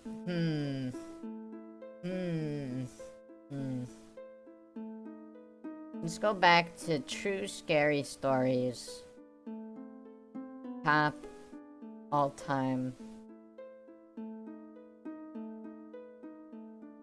Lost in a forest. And then I looked up. What does that mean? How long is this? Not that bad. What is this one? You've officially piqued my interest through the title alone. I'm a police officer, verified on r/protect and serve, ACAB, in southern U.S., in a suburban department of about 100 sworn officers. I work in a college town. I've been on about 10 years now. Made sergeant 4 years ago, but at the time of this story, I was just 2 years on, working night shift patrol. I've been lucky that not a lot has affected me mentally anyway during my career. I don't have kids. That's how it gets to you usually. You can build all the mental walls you want, but when you have an emotional connection with your kids and see something happening to kids, the walls mean nothing. Anyways, this one stuck with me. Jesus Christ. Okay, sir, badass, I guess. Like, fucking... Oh, you can build all the walls in your mind palace that you want, but the moment that you have a kid, it all comes crumbling down.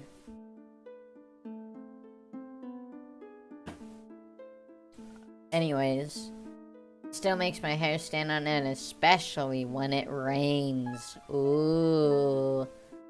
It was September, just after midnight. I get put on call of shots fired. Now, normally these calls turn out to be either fireworks or perhaps a car backfiring, but mostly fireworks. So unless we get multiple calls on it or confirmed gunman or someone confirmed wounded, we just send one unit. That night, it was me. The shots fired was reported around a college football stadium. This was during football season. So there were a bunch of really big white tents set up all around the parking lot for tailgaters. I notified dispatch that I was on scene and started rolling through the parking lots, casting my spotlight here and there. It was raining pretty heavily and hard to see. About halfway through the lots, my spotlight illuminated the silhouette of a man sitting in a folding chair under one of those big tents. I pulled closer and lit him up and notified dispatch that I was out with one in the parking lot. His back was to me. He appeared to be hunched forward, as if his elbows were on his knees and his head leaning forward. I walked towards him and started calling out to him. Can't remember exactly what I said. It was something like, "Hey man, you okay? You heard anything strange? Can you come talk to me?" He didn't move or answer. As I drew closer, I lit him up with my flashlight. I then noticed the outline of a shotgun on the pavement next to him. Combined with him not answering and the nature of the call, it was enough for me to break leather and have dispatch hold the channel. I don't know what that means, but okay. I kept calling to him as I approached, asking him to show me his hands, etc. 30 feet, 20 feet, 10 feet. My handgun, Glock Model 22, has a Steamlight TLR1 light on it, so I had him lit up. 6 feet. Under the tent with him. 5 feet. 4 feet. I close on him. Come to the front of him. Shotgun suicides are difficult. Often if they put the barrel under their chin, the blast from the barrel will blow the gun out from under their chin before the shot ever hits them. There was a guy in my hometown that succeeded in one only because he did it in front of a pond. Put the barrel under his... Yeah. Only managed... Yep. Coroner said he probably ran around screaming... Oh, God. Fucked up. Yeah. No warnings or anything with this story. Sorry. I was equally not prepared. Do this job long enough, you notice funny little details. His elbows were indeed resting on his knees. It was as if he, and then set the shotgun on the ground next to him, leaned forward, rested his elbows on his knees to think about what he'd done. About that time I noticed, even though I was under the tent with him, it felt like it was still raining, and then I looked up. What is... Okay. Well, sorry about that one. That was fucked up. Okay. I thought it would be like, I don't know. I didn't expect it to be like that. Uh, hmm. Let's find a different one. Really peaked with pizza piss. It's true. I think I am someone's r/true scary story. What? What does this mean? It's not a scary thing to happen to me. I thought it might help illustrate that sometimes when strangers are scary things just happen. These things are probably scary to one person and completely embarrassing for the other. Okay. Over a year ago, I agreed to help a close friend. We'll call her Kay. Move. There wasn't much to move, as she was just renting a room in a house. She had gotten everything over to her new place, but needed some help getting her bed into her room. I was working late. Kay asked if after work I would mind coming by her old place, helping load the mattress in their car, and follow her to her new place where we could unload it. I agreed, and later that night around 9:30 I arrived at her place. I do not know why I didn't just get the address of the new place and put it into my phone. Hubris is the most likely answer, and an overestimation of my ability to follow another person from one location to another. While I was following her car, when we left the main road, I started to realize we were turning and taking side streets a lot. I thought she had gotten lost herself, and I was looking forward to laughing about it once we arrived.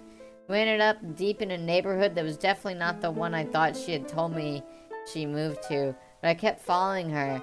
After a few minutes, we turned into a townhouse complex. She pulled up to a parking lot spot, and I pulled up next to her. Dude, that ain't her car. I was about to roll down my window to ask if she'd gotten lost when I saw that was not my friend that I had been following. The woman whose car I had been following looked scared. Once she saw that I was a very small woman about the same age as her, she didn't look scared anymore. She looked pissed. I was going to apologize and explain what happened, but then realized she didn't care. I had scared her. I hoped she could tell from my demeanor that I was sorry. I drove away, called Kay, and got the address of her new house. I felt bad that my complete inability to know where the hell I am probably made that woman really upset. Probably confusing. There's a small chance that not knowing why some random person followed her at 10 p.m. for several minutes has led her to think something more dangerous or horrible happened. In reality, it was just me. A person with no sense of direction mistook her car for someone else. I've never seen anything on here that resembles this story, but from her point of view, if you were this person, I'm so sorry. I was and am very embarrassed. I know we all have our own histories, and for some people, getting followed could have been very upsetting. I really hope this was not the case. Hope you got a good story you could tell people out of it. I know I did. Alright.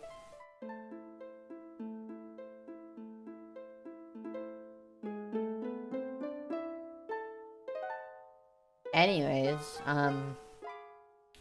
I I enjoy the detail that as soon as she noticed that OP was like a young woman, she wasn't scared anymore. God.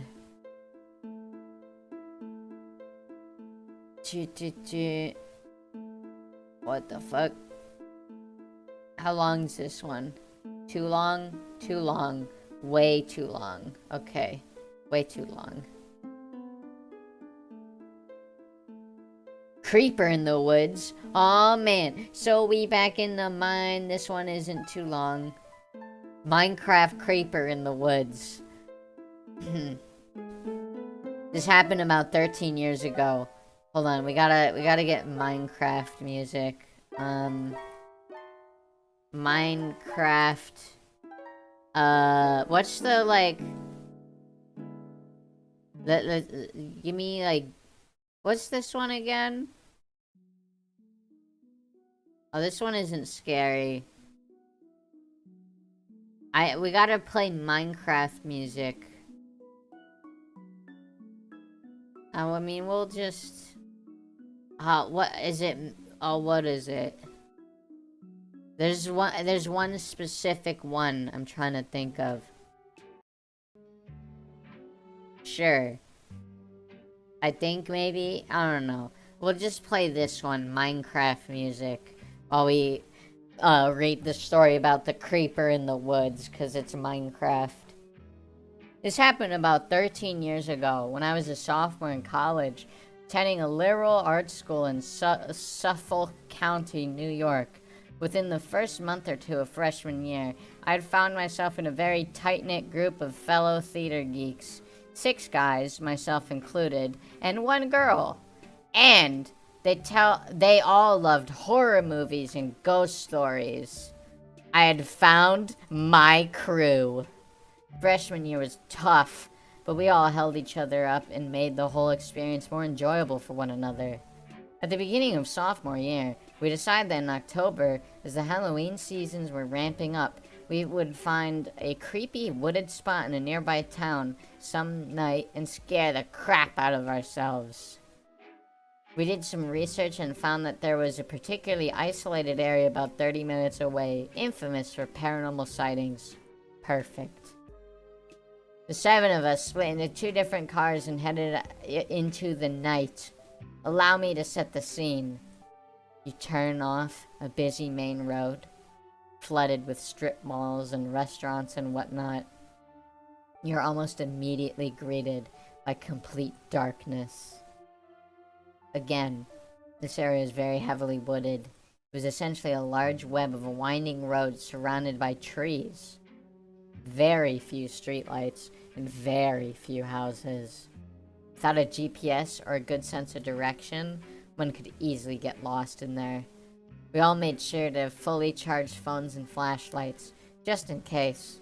But the goal was to keep driving until we collectively decided to pull over and go exploring. So, per the directions, we made a left off the main road, driving for 30 minutes or so in this dark network, taking directions at random, just getting intentionally lost. Our cars made a turn, and to our surprise, there was a huge log in front of us. We had reached a dead end of some kind, with nothing but trees beyond it. We all got out to see what exactly this was, stepped over the log, and noticed 2 narrow trails leading in different directions. This seemed like as good a time as any to grab our flashlights and do some amateur ghost hunting. We flipped a coin and set off to the trail to the right. The trail was so narrow that we had to walk a single file to avoid getting whacked by branches. For whatever reason, I ended up in the back. 'Cause you're the loser of the group. I'm usually pretty rational and level-headed, but I have to say, the further we went in, the more I was overcome with an uneasy feeling. I mean, I feel like anyone would feel kinda uneasy if they were fucking in this situation. I kept hearing sounds deep in the woods, unable to shake the feeling we were being watched. But I seemed to be the only one who heard these things, so I shrugged it off as my imagination. And in any case, the whole point of us being there was to get scared. Not to mention the fact that we were 7 able-bodied college students. What would we come across that could take us down? Oh, whatever could take down a bunch of college students. They're invincible, you know. We headed down the trail for about 20 minutes. And just when I thought it would never end, we came to a massive clearing. And I mean massive. Wait, where? I lost my spot. This is why I always highlight it. It was a large open field of unkempt grass, comparable in scope to a golf course, but not nearly as well manicured. Trees surrounded the entire field, which was so large we could not see the end from where we were standing. I was thrilled to get out of that narrow trail, but I don't think any of us were expecting to find an area so vast. Okay, not that much. One of us looked to the right and said, "Hey, check that out." We all turned and there was an old a dilapidated house several hundred yards away. The house was completely dark, with no cars, no signs of anyone actually living there.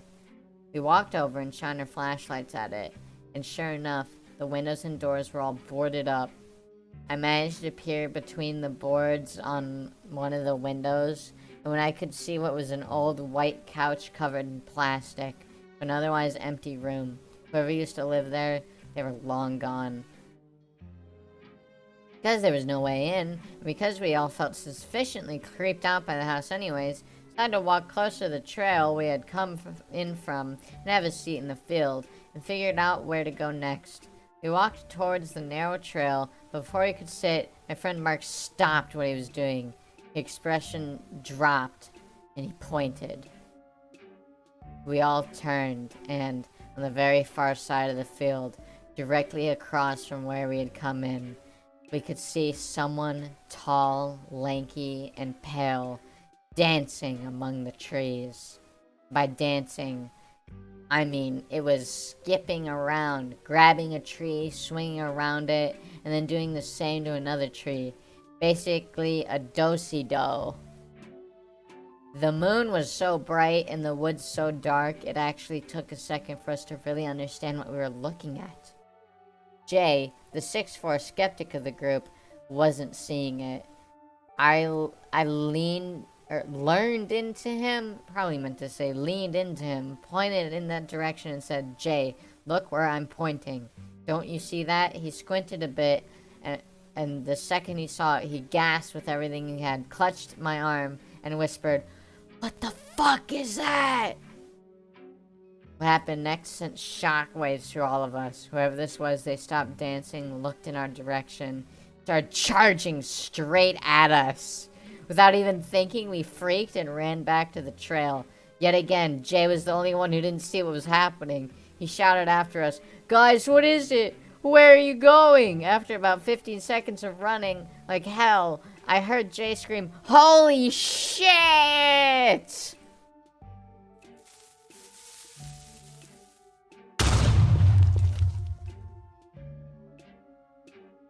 He's dead!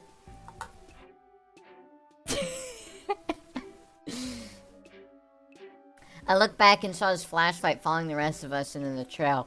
While we walked in the woods for about 20 minutes, we made it back to our 2 cars, hopped in, we were peeling away in closer to 5. Once we were in a safe distance away, we pulled out, got out, and checked in each other about what just happened. My heart was pounding, and I know everyone else was feeling the same way. Nearly 15 years later, we are still friends, living in different states, yet keeping in touch through marriages, divorce, children, etc. Alright. But occasionally, out of the blue, one of us will send a group text to the others with something to the effect of, "The woods, that really happened, right?" It most certainly did. That experience is always in the back of my mind, and I'm pretty sure it always will be. Here's the thing that still resonates with me about that night. Whoever that was, they were dancing maniacally in the woods at 1 in the morning and then ran directly at a group of young adults. Not at all fazed by the fact that they're severely outnumbered. Did he know we were there from the second we parked? Was he the sound I kept hearing when we walked the trail? Whatever the case may be, when he came for us that night, you can be sure none of us wanted to stick around and see what he was truly capable of. Spooky. I like,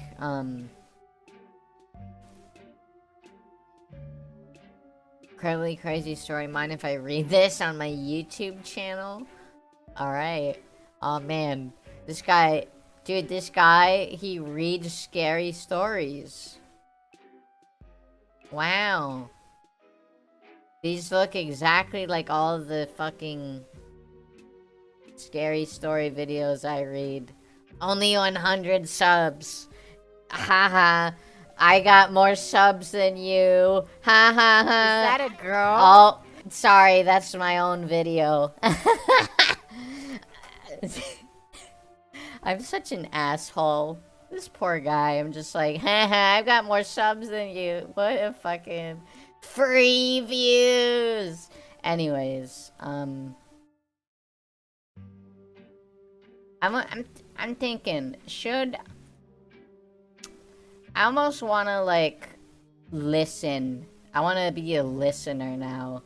Like, here's my subscriptions. Hello, Northern Lion. Hold on. Let's just pull this onto a different tab. Oh, nope, it went back anyways. There we go. Alright. Y'all wanna fucking just listen to scary Reddit stories with me? You wanna, like, instead of me reading them and making my voice tired, we can listen together and we will just shoot the shit. We will just fucking make fun of them. Alright. That is what I am going to do. Let's see.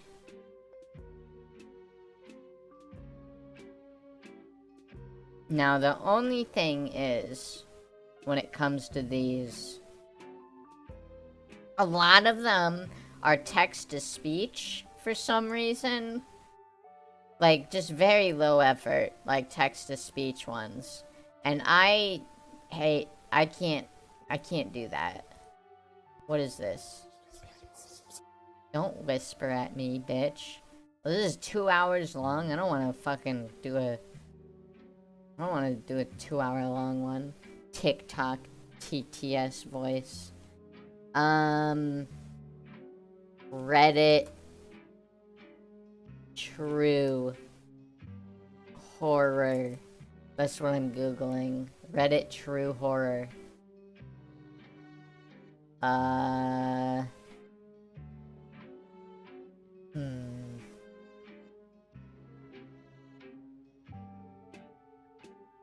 There's one from Corpse. Why are these so long? For once, I don't want long ones. Hold on. I'm just gonna go to a channel that I know is one that I feel like listening to. Let's do...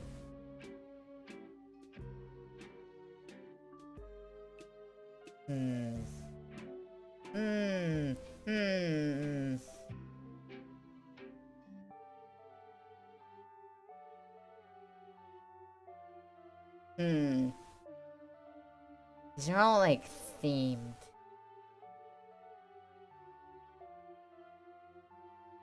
What if we go instead? How about...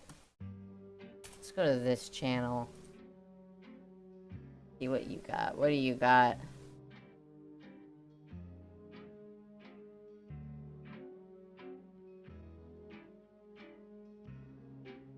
Reddit.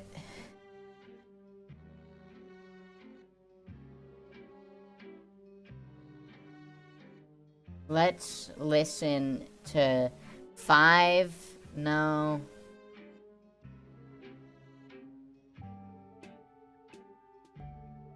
Five deeply disturbing Reddit posts. Alright? That's this video, okay? 5 deeply disturbing Reddit posts.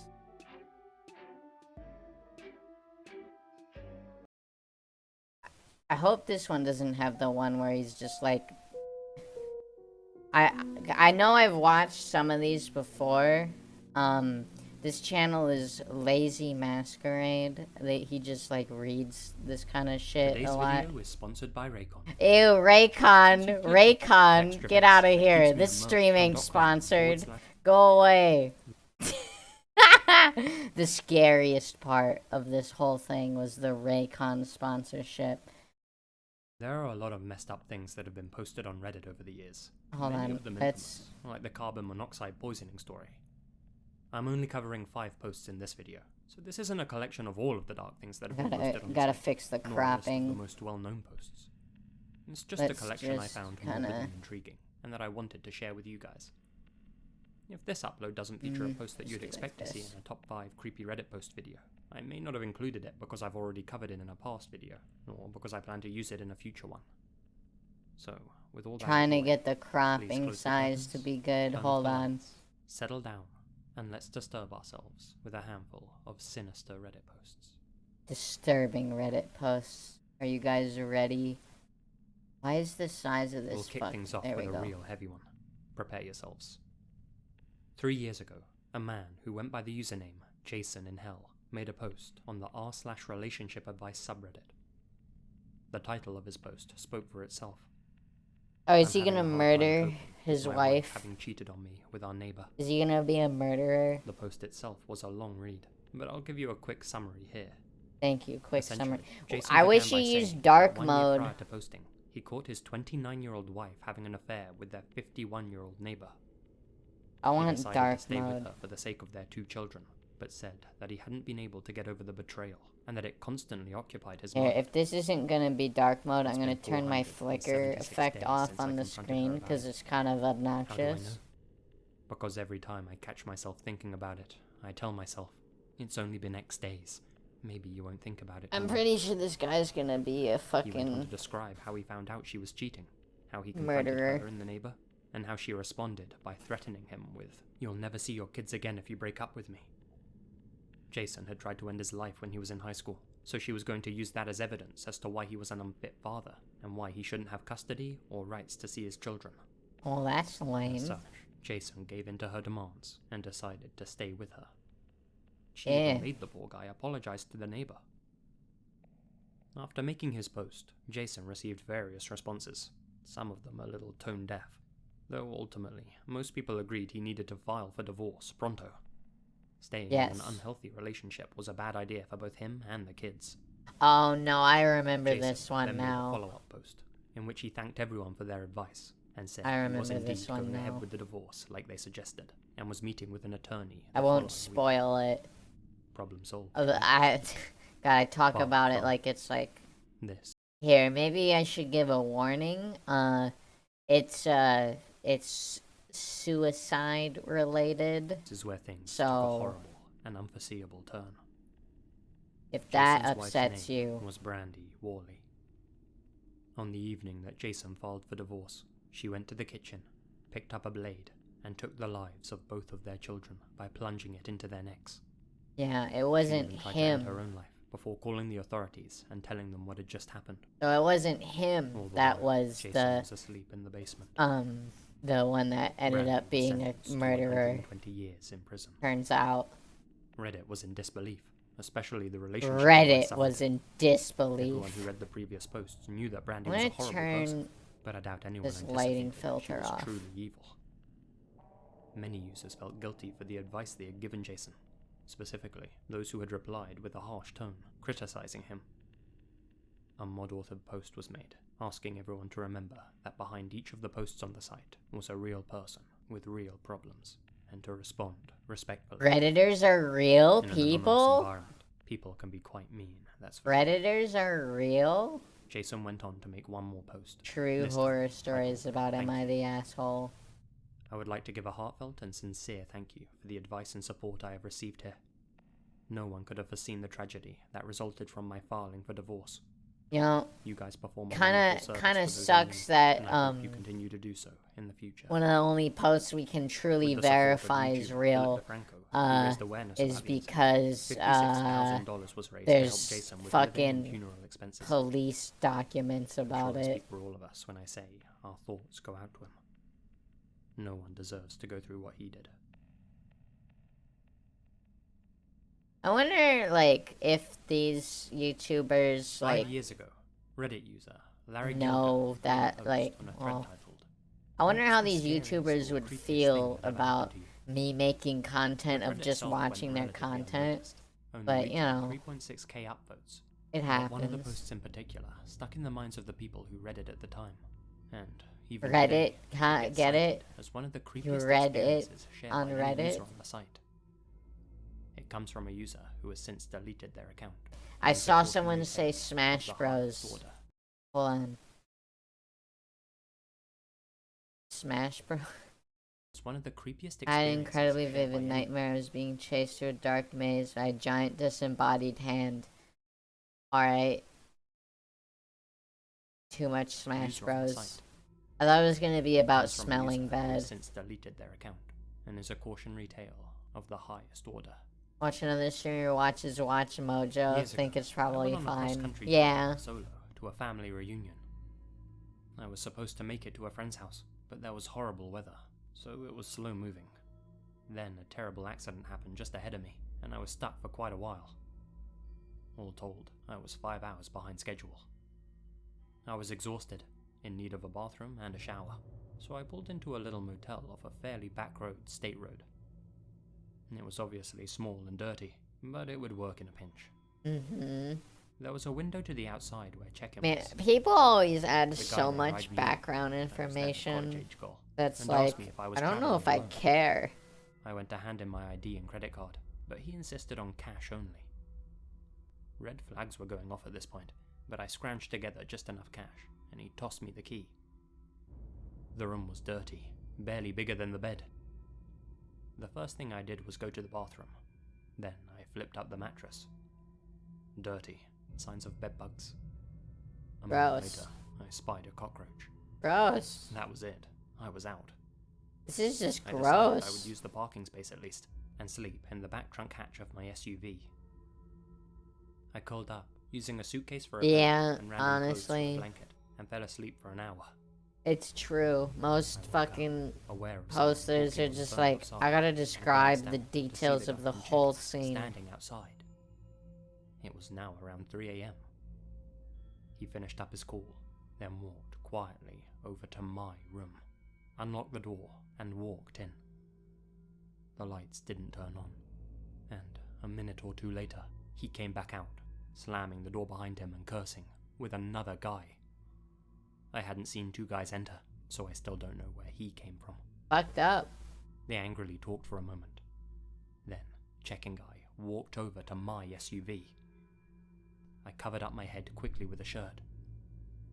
After he tried the locked door, he peered into the back seat, but between my tinted windows and blending into the general mess, he didn't notice me in the hatch. That's fucked up. The two guys walked Kill away him. to the far side of the lot, talking more, one of them gesturing across the street where a diner was.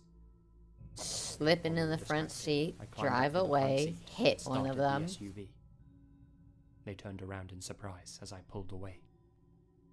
I called my friends back home and told them, but didn't want to worry my family, so I said nothing to them.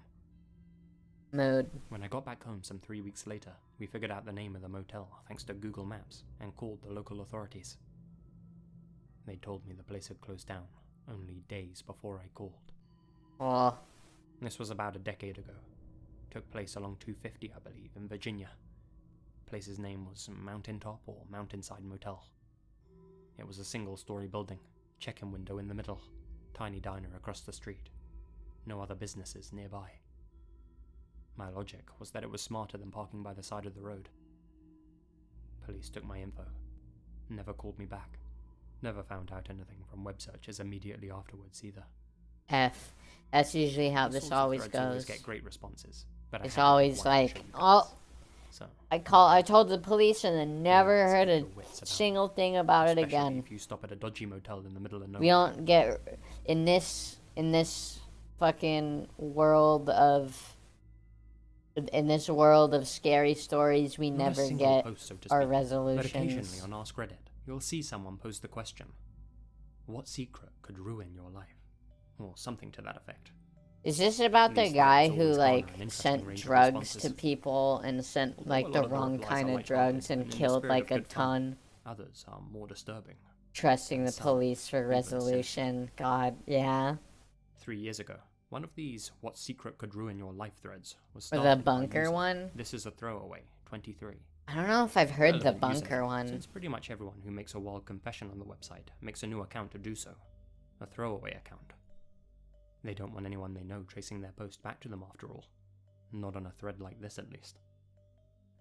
Some of the replies might make you crack a smile, like VR6's post. I get paid a 6-figure salary for a standard 40-hour-a-week corporate job for a massive well-known company. In a given week, I do maybe an hour of actual work. The rest of the time, I'm on Reddit or YouTube slacking off. I thought when I got this job that eventually someone would figure out I don't do anything all day. But here I am, 14 years later, still doing fuck all and getting paid a lot for it. Nice, nice. Some of the replies, however, are from users who clearly need a way to get things off their chest. Dude owned a and house use their at a throwaway secret posts to underground confess bunker. their He deepest didn't tell the secrets new to strangers. owner about it when he sold A few it. of them are so He bad lived that in I it can't for actually free read for them here, years. not without upsetting Damn, Papa YouTube. Parasite. But I'll read a handful of some interesting ones now. Parasite A while movie. I was cheating on my wife with a coworker.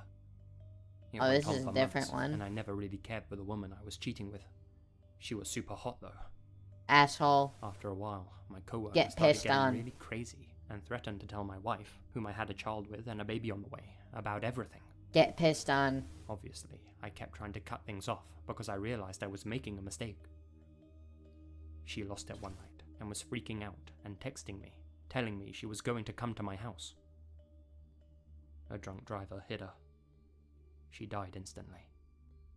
No one knows I was having an affair, and my family went to her funeral. Damn. I cut off all contact with everyone I know and moved to Kenya.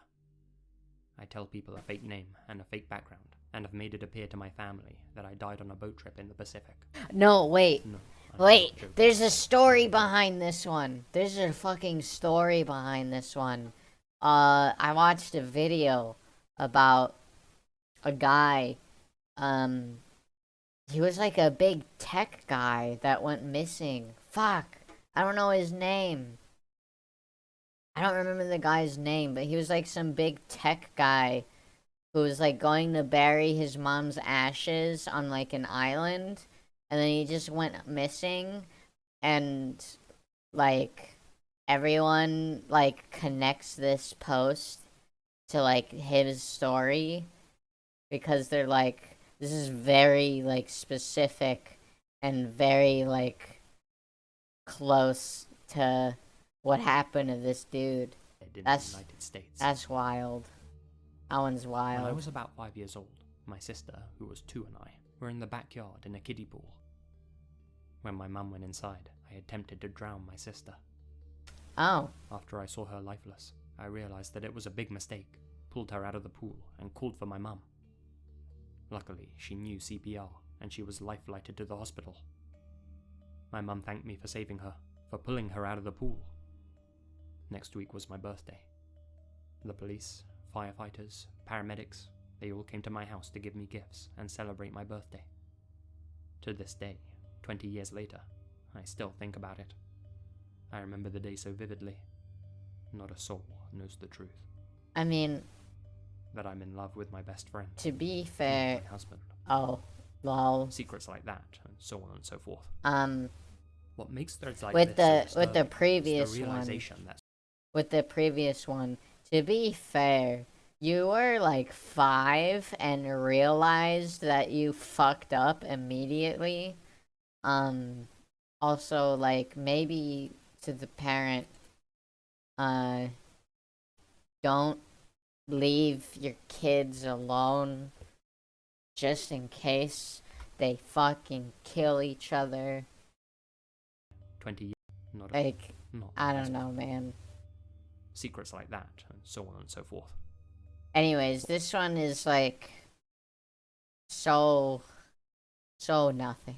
What makes threads He like leaves this a so 2-year-old disturbing is alone at the realization pool. that so many Exactly. Normal, everyday folk harbor some pretty dark secrets that they don't share with anybody.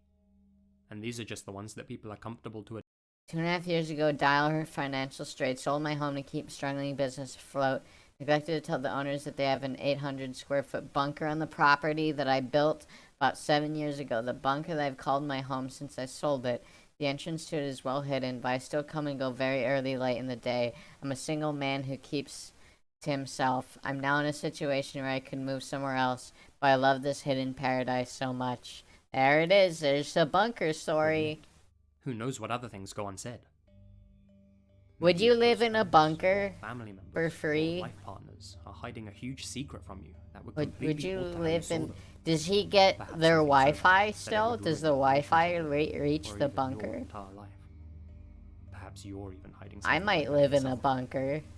How much do we really know about the people around us? Like, if the bunker's, like, soundproof, too, or something, like, imagine, what if I'm streaming from a bunker, like, right now?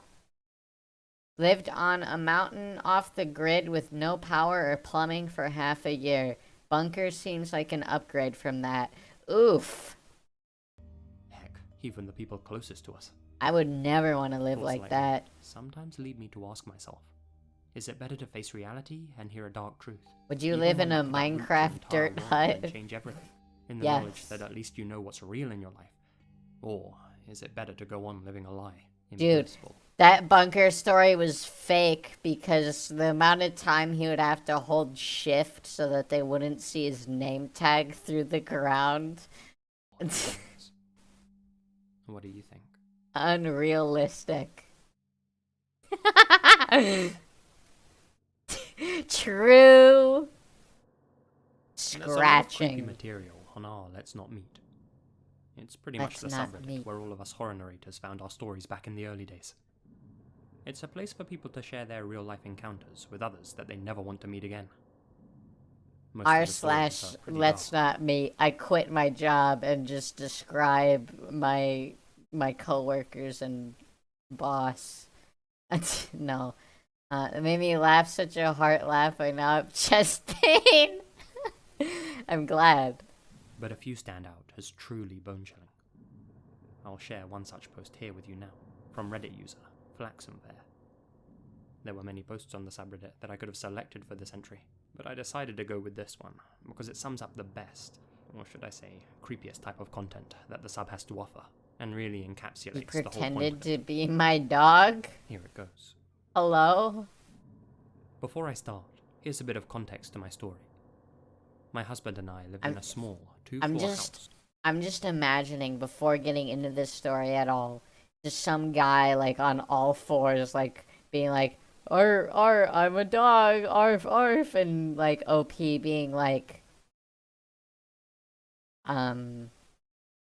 With two main entrances, one along the front and the other on the side of the house, which opens into the laundry room. When Once we're too again, busy or Redditor it's too late to describes walk our dog, entire we layout hook his of collar house. into a long line that's attached to one of the pipes on the corner of our house, so we can use the bathroom. We used to do this from the door in our laundry room, but we noticed that the large step from the door to the ground had been Actually, taking a OP, toll on his the hips. dog isn't As a using the result, we started bathroom. letting him in The through front door dog instead, is since using porch the is much closer to the ground. outside. This particular night, I was home alone with my dog, and it was OP around midnight doesn't like when I decided to furries. let him go outside one last time before going to bed. I hook him up to his line, close the door, and lock it, before heading into the kitchen to put away the dishes. And this was pretty routine. Even if he used the bathroom quickly, he liked to walk around along actually, the front side of our OP, house for a few minutes before coming He's back not inside. using the bathroom. As I'm putting away the dishes, 'Cause, I hear a scratch on the door. That's how my dog signals he wants to come inside. So I head over to let him back in. Since I've watched way too many scary movies, I always look through the door's peephole before opening the door. Out of habit, I look to check that my dog is in front of the door. Instead, I see a man staring very intently at the door handle. I freeze with my hand on the doorknob. I don't know how much time went by, but then I heard another scratch, this one louder than the last. This kind of wakes me up from my initial shock, and I run to grab my cell phone. I call my husband to tell him what's happening. He was very confused. I probably wasn't explaining the situation very well, but he says that he's heading home. This is when I realize my dog is still outside with this person. I head back to the front door, trying to make as little noise as possible to check whether the stranger is still there. Just like before, he's standing there, head bowed, looking at the door handle. I tiptoe over to the laundry room and slowly open the door as quietly as possible. This is why you Can't see my own dog anywhere, guns. and the side of my house is covered in gravel. I knew I couldn't step outside without making a lot of noise. With my heart still pounding in my chest, I go to the front door to keep an eye on the stranger and to get a better look at him. I considered calling the authorities, but I didn't feel they'd take me seriously, since all this man was doing was standing in front of my house. I tried taking a picture of it's him with pretty my cell fucked phone, up. but my camera was only able to take pictures of the people and not the images behind the glass. All of a sudden, the man looks up directly at me. I swear he knew I was there. He glares at me, then opens his mouth to show this taunting, malicious grin. He stood there that way for a few seconds. Really, the scariest With that, stories are he always turns just, around there and was a starts to walk man. down the street.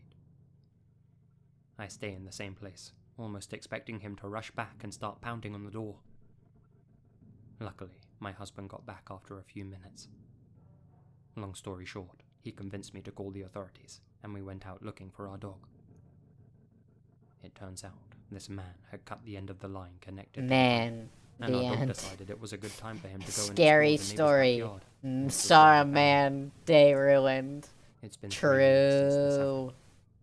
We've since moved to a new house, unrelated reasons, and the authorities weren't able to come up with any suspects.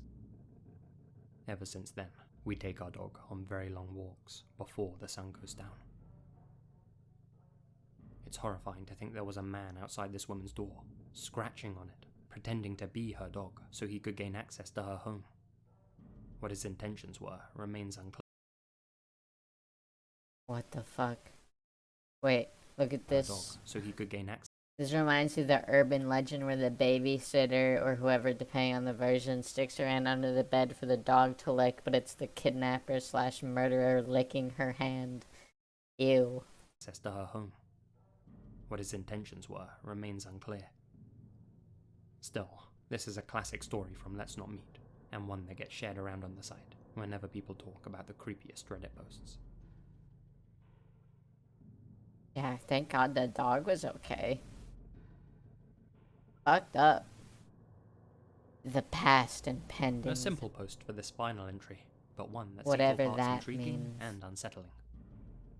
4.5 years ago, user Bangarang made the following post. Need $700,000. What do? I need it by January 2016, or I'm dead from the mob. What are my options, though? A lot of people didn't take this seriously, joking around in the comment section. But after a few sincere replies from Bangarang himself, others started to come around to the idea that this post might be legit after all. One person questioned why the OP needed the money. Bangarang responded. Was involved in a fight where an 18-year-old kid was killed. I was on some stuff and had a bad temper.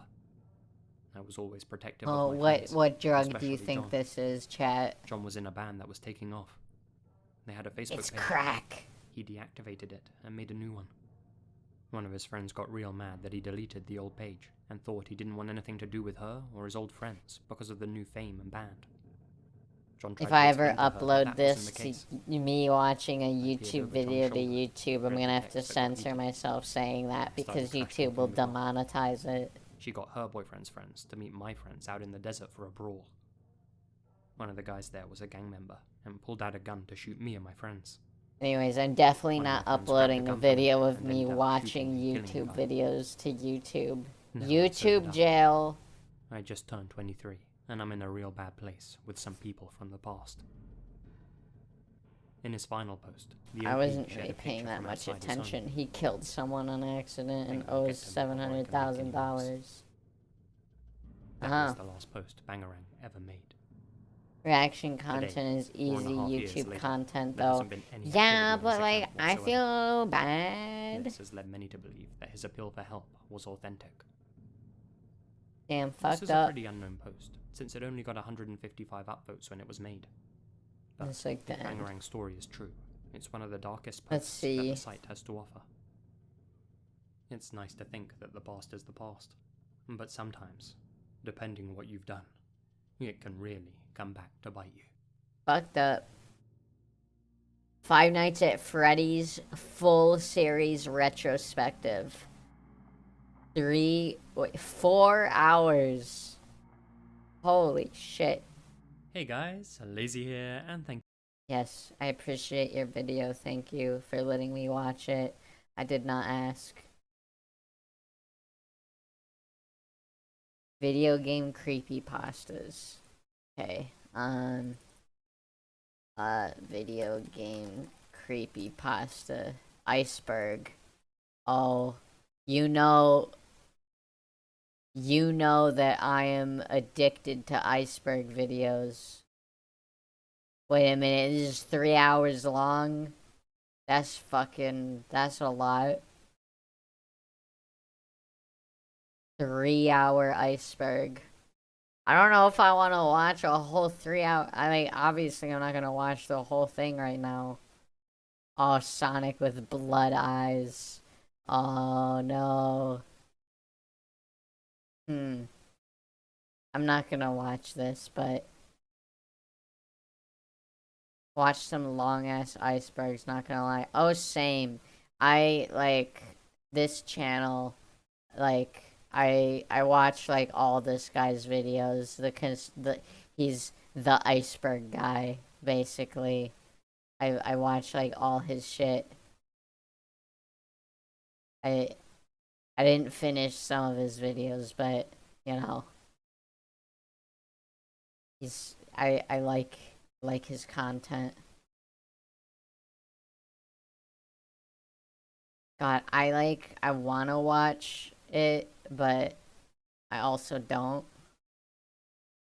Cause like, there's no way I'm watching the whole thing on stream right now. There's also this content creator that makes excellent videos on the horror genre and films in general. I'm taking recommendations. Whom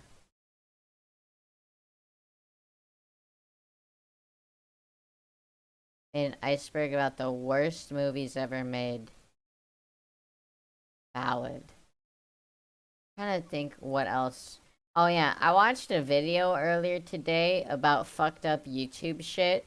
I want to show you something that is just completely like, by worst you mean like graphic horror movies and snuff films. Yeah, fucked up. Anyways, I want to show you something with YouTube that you can do. It's completely fucked up. And I don't recommend doing it. I'm not even gonna actually do it. I'm just gonna show you that it is real and can be done. So just go to the search bar and type a period. And look at all this fucked up stuff that starts showing up.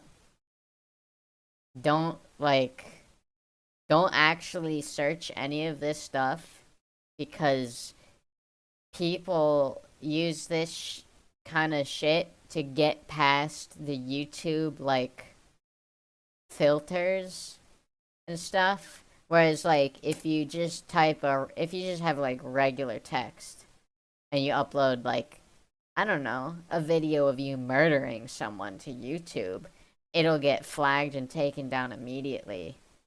If you put a period and a bunch of random symbols and emojis instead, YouTube can't detect it. So, yeah, there's some, like, literal dark web level shit on YouTube, and the only thing keeping you away from it is a period. It's fucked up. I'm not even going to search it because, like, that will get, like, there are thumbnails that will get this channel taken down if I show them. So, don't do that. But, just wanted to share that I found that out through one of these videos. Anyways, Disturbing Movie Iceberg by Nick Spheres. Oh, I've heard of that channel. Well, I'll keep a tab open of that so I can look at it later. Anyways, fucking,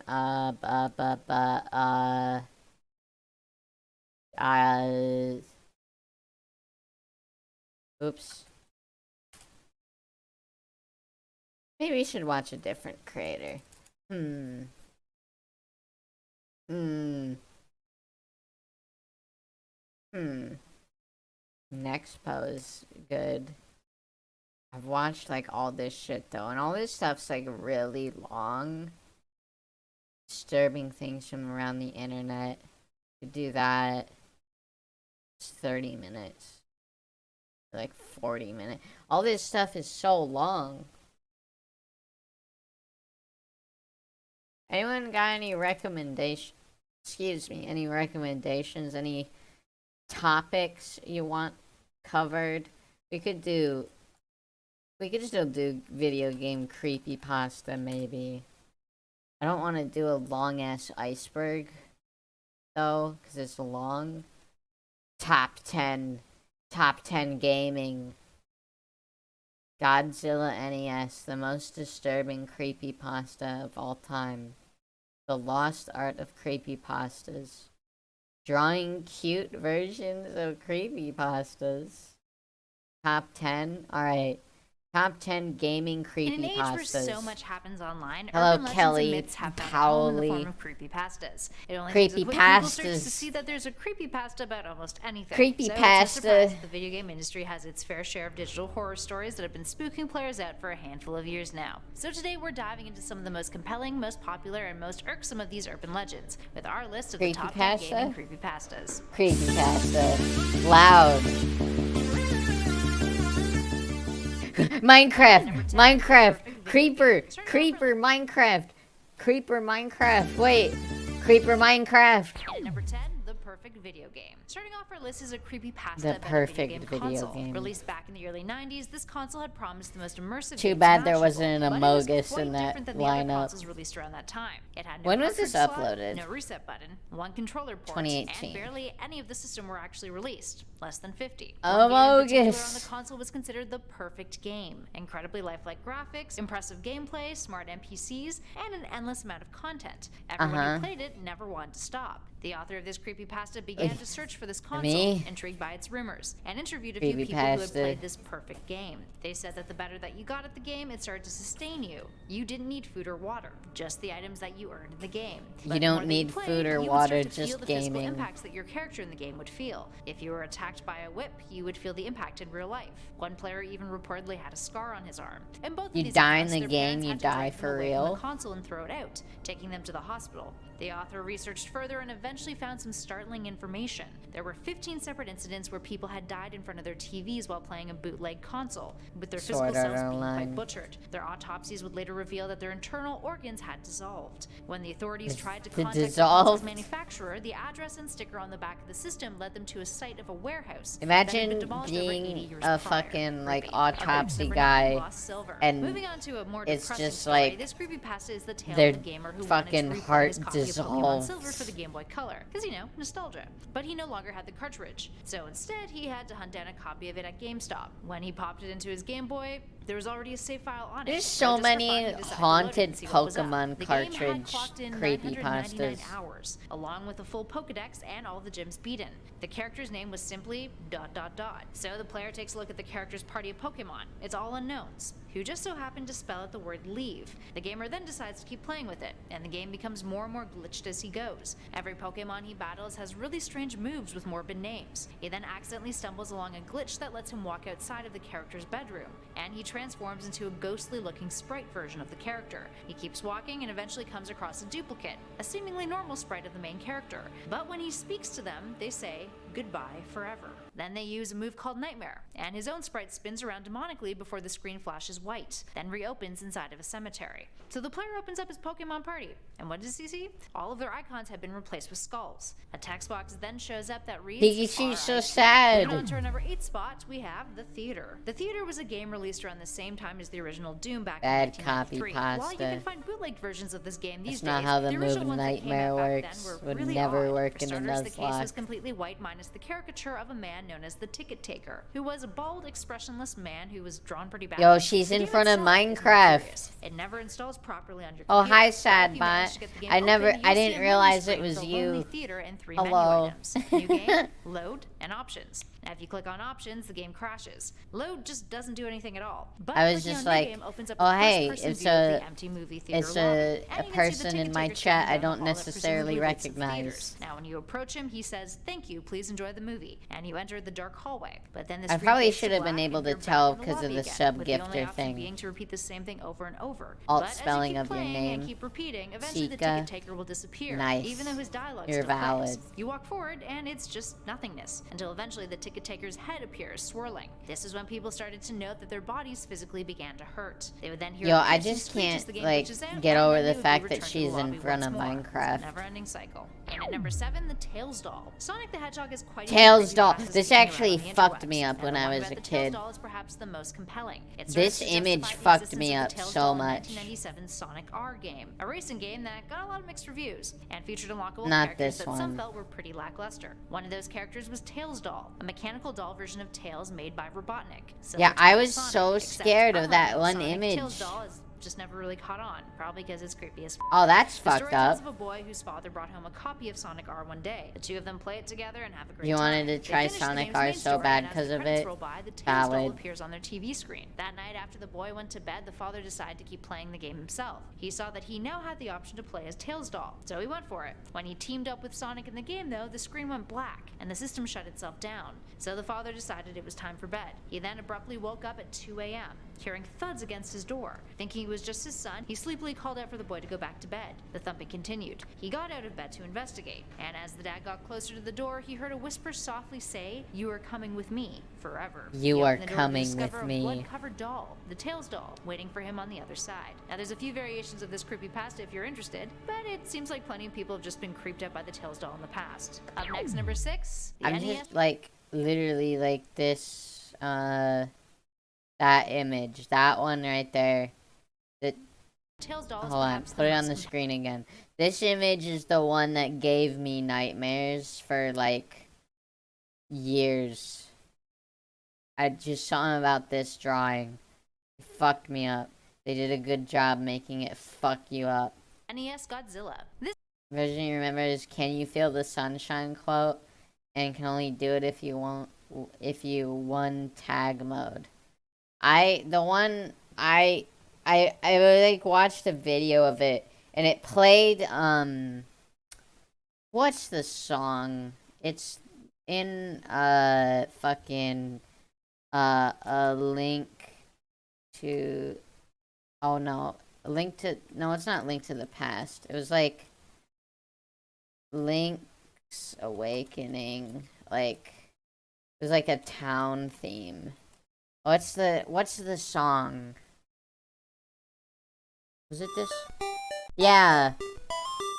It was this song. And it was like the Tails doll story. So it was like a remix of this song. But it was like this song. Yeah, Cat Jam. But like this song always scared me when I was a kid. Because of that like video with the Tails doll. There's a Lavender Town theme too.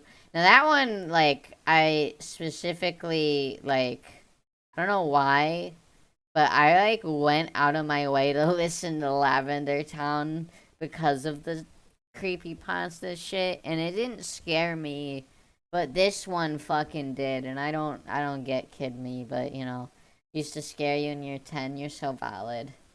This creepypasta is about the 1988 NES Godzilla game, Godzilla Monster the of Monsters. fuck am I The looking creepypasta at? was written by Cosby Daft, and it's notoriously long. So the story goes that he found a cartridge of the game, and it seems really glitchy, featuring unfinished Wrote areas a and new rap monsters that about weren't in the you game and originally. sampled As it that continues to play, song? things Oh get my weirder God. and weirder, and even include personality What the tests within the fuck? gameplay. Plus a bunch of monsters that graphically would not have been capable of existing when the game initially came out. One in particular, a foe named Red, was next to impossible to defeat. When Cosby Daft was inevitably defeated by Red, what appeared on his screen was chilling. It read, "You can't win, Zachary." He asked the game how it You knew his name. can't Red win, replied, Zachary. "I've known you for a long time. I'll tell you a secret. I killed Melissa." It then challenged him to send in his last monster, Godzilla, to try and defeat him. Of course, Godzilla didn't stand a chance. That's when Cosby Daft started to become numb in real life. But before he passed out, a familiar character he encountered previously in the game appeared, stating that she was Melissa. yeah, and don't gave him a new dox. monster to use to fight Red. He then defeated Red, and then the game ended. The next day, he decided to sell the cartridge on eBay.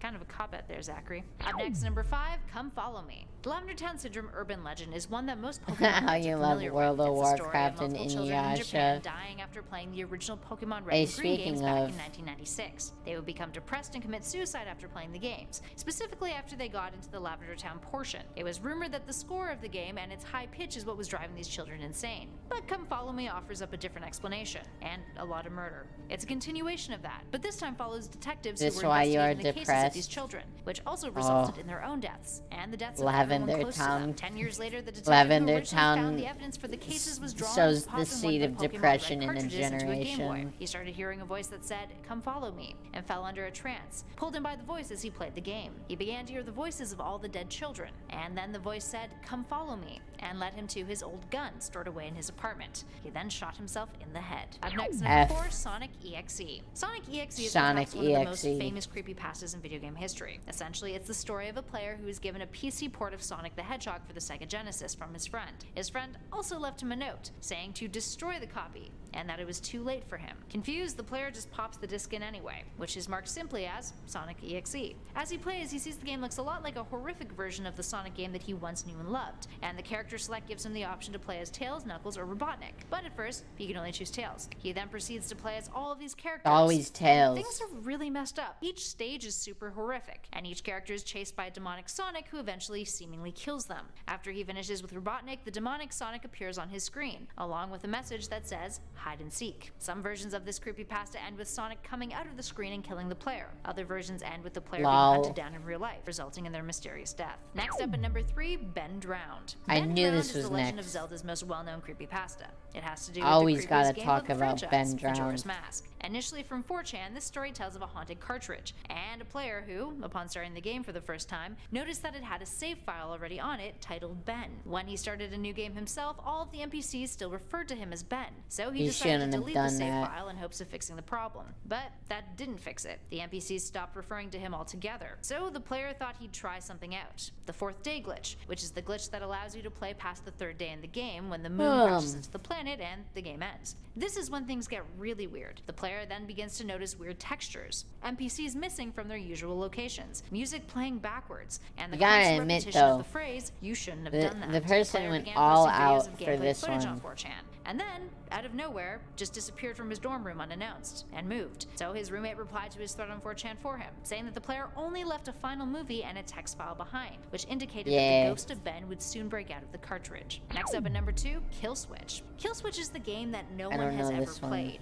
but has one hell of an urban legend and reputation behind it. It's almost impossible to verify its existence. Yet the myth has stood the test of time. The game's story is said to be about a woman who wakes up in a coal mine and then deals with a bunch of demonic stuff. The game is Wow. programmed to self-terminate if it's ever completed, and only 5,000 copies of the game were ever created. So you play as either Gast or Porto. Gast is an invisible demon but extremely powerful, and Porto was just a regular woman. Typically people only play as Porto because not being able to see Gast made the game incredibly difficult. Now when players finally get to the end of Porto's journey, the screen turns white, and you're unable to play the game again. It deletes itself. The game's developers, Carvina Corp, released a statement saying that the game was intended to give you a unique playing experience. Like reality, it's unrepeatable, irretrievable, and illogical. Death is final, death is complete. One player decided to buy a copy of the game though and record it so that he'd be able to share it. Yamamoto Ryuichi from Tokyo. He bought it in 2005 for $733,000 at an auction. The only video that has ever surfaced from his footage though is a 1-minute 45-second clip of him sitting at his computer, crying. And finally, in at number 1, Misfortune.gb. The story behind Misfortune is a bit of an Yo, obscure, mysterious hello. one. So Misfortune is a game for the original Thank you Game for Boy the handheld console, raid. but no known hard copies We're or watching ROMs of it videos currently exist. about So all information about it is passed creepypastas. on by word of mouth, or rather via creepypastas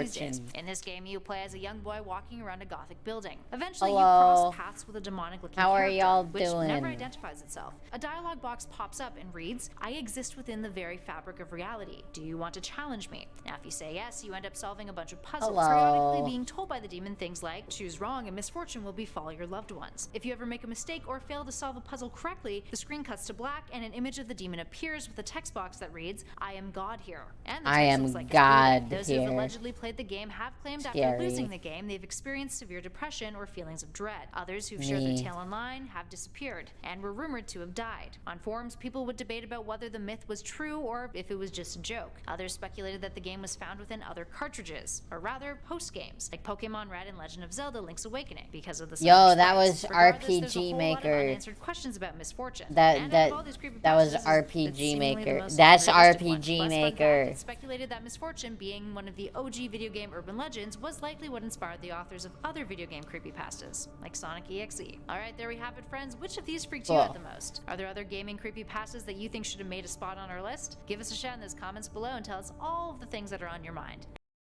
Creepypasta.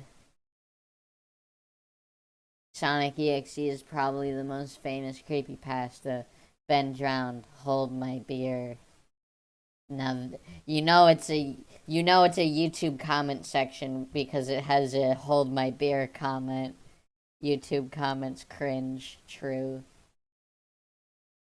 Surprised it didn't say 666 hours on the save file. Yeah.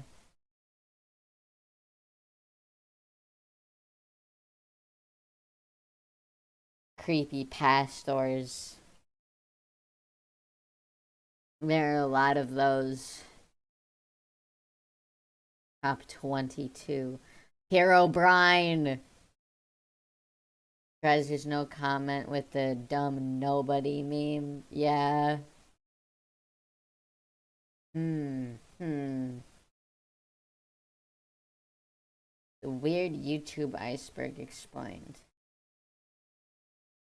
We gotta watch at least one iceberg video. But not one that's like way too long. YouTube darkest videos, most disturbing channels around YouTube that shouldn't exist. World of video game creepypastas. I'm just gonna search iceberg and see what pops up. Disturbing website iceberg explain graphic content. No. I don't want one that is... I don't want to stream one that is labeled not safe for life. Creepy ads and PSA iceberg. These are also long. Unusual Wikipedia articles. Darkest TikTok iceberg. I just don't want to be here for like an hour on one video.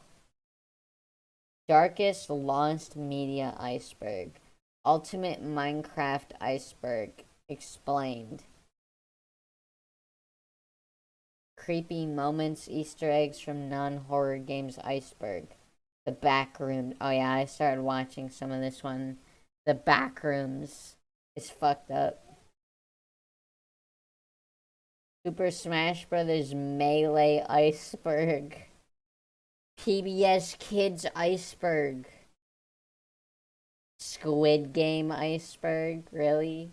I mean, they gotta capitalize. There's the Titanic video.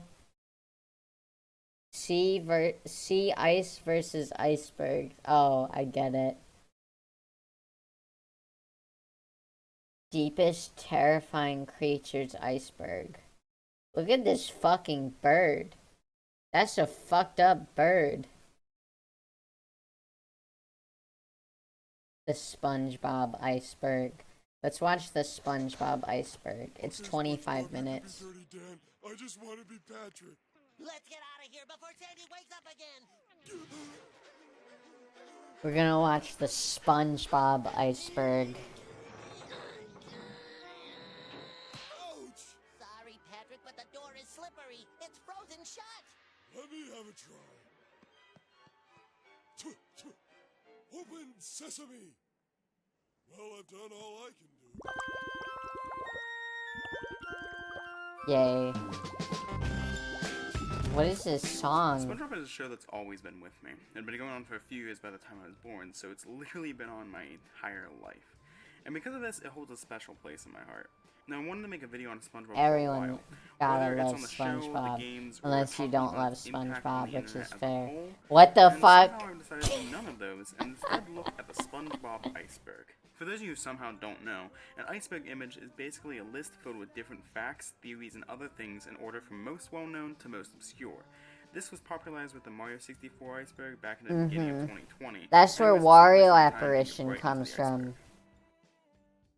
What's an iceberg in relation to a video? It's a big, it's just a big list of things that just gets, I guess, creepier and more obscure the deeper in the iceberg you go. So, like, the SpongeBob iceberg, we're starting with some, like, topics about SpongeBob that most people know, you know, but, like, when you get to the bottom, it's, like, really obscure and kind of fucked up shit. Seasons 1 to 4. Most fans agree that seasons 1 to 4 are the best seasons of SpongeBob. Yeah. This would also be the last seasons with Hillenburg as a producer until season 9. Squidward is depressed. This isn't fully confirmed, but it's pretty obvious that Squidward has some sort of depression.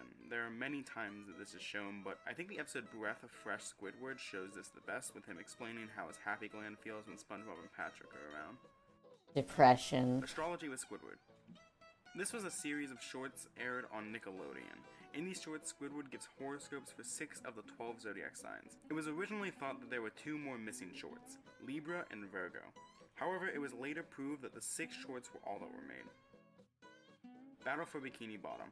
Battle for Bikini Yeah, Bottom what is one about of the it? many games made for SpongeBob. I This game streamed it the specifically has other a day. huge cult following and a huge speedrunning And I'll be community. streaming This game it is some considered more. one of the best SpongeBob games and is even remade in 2020.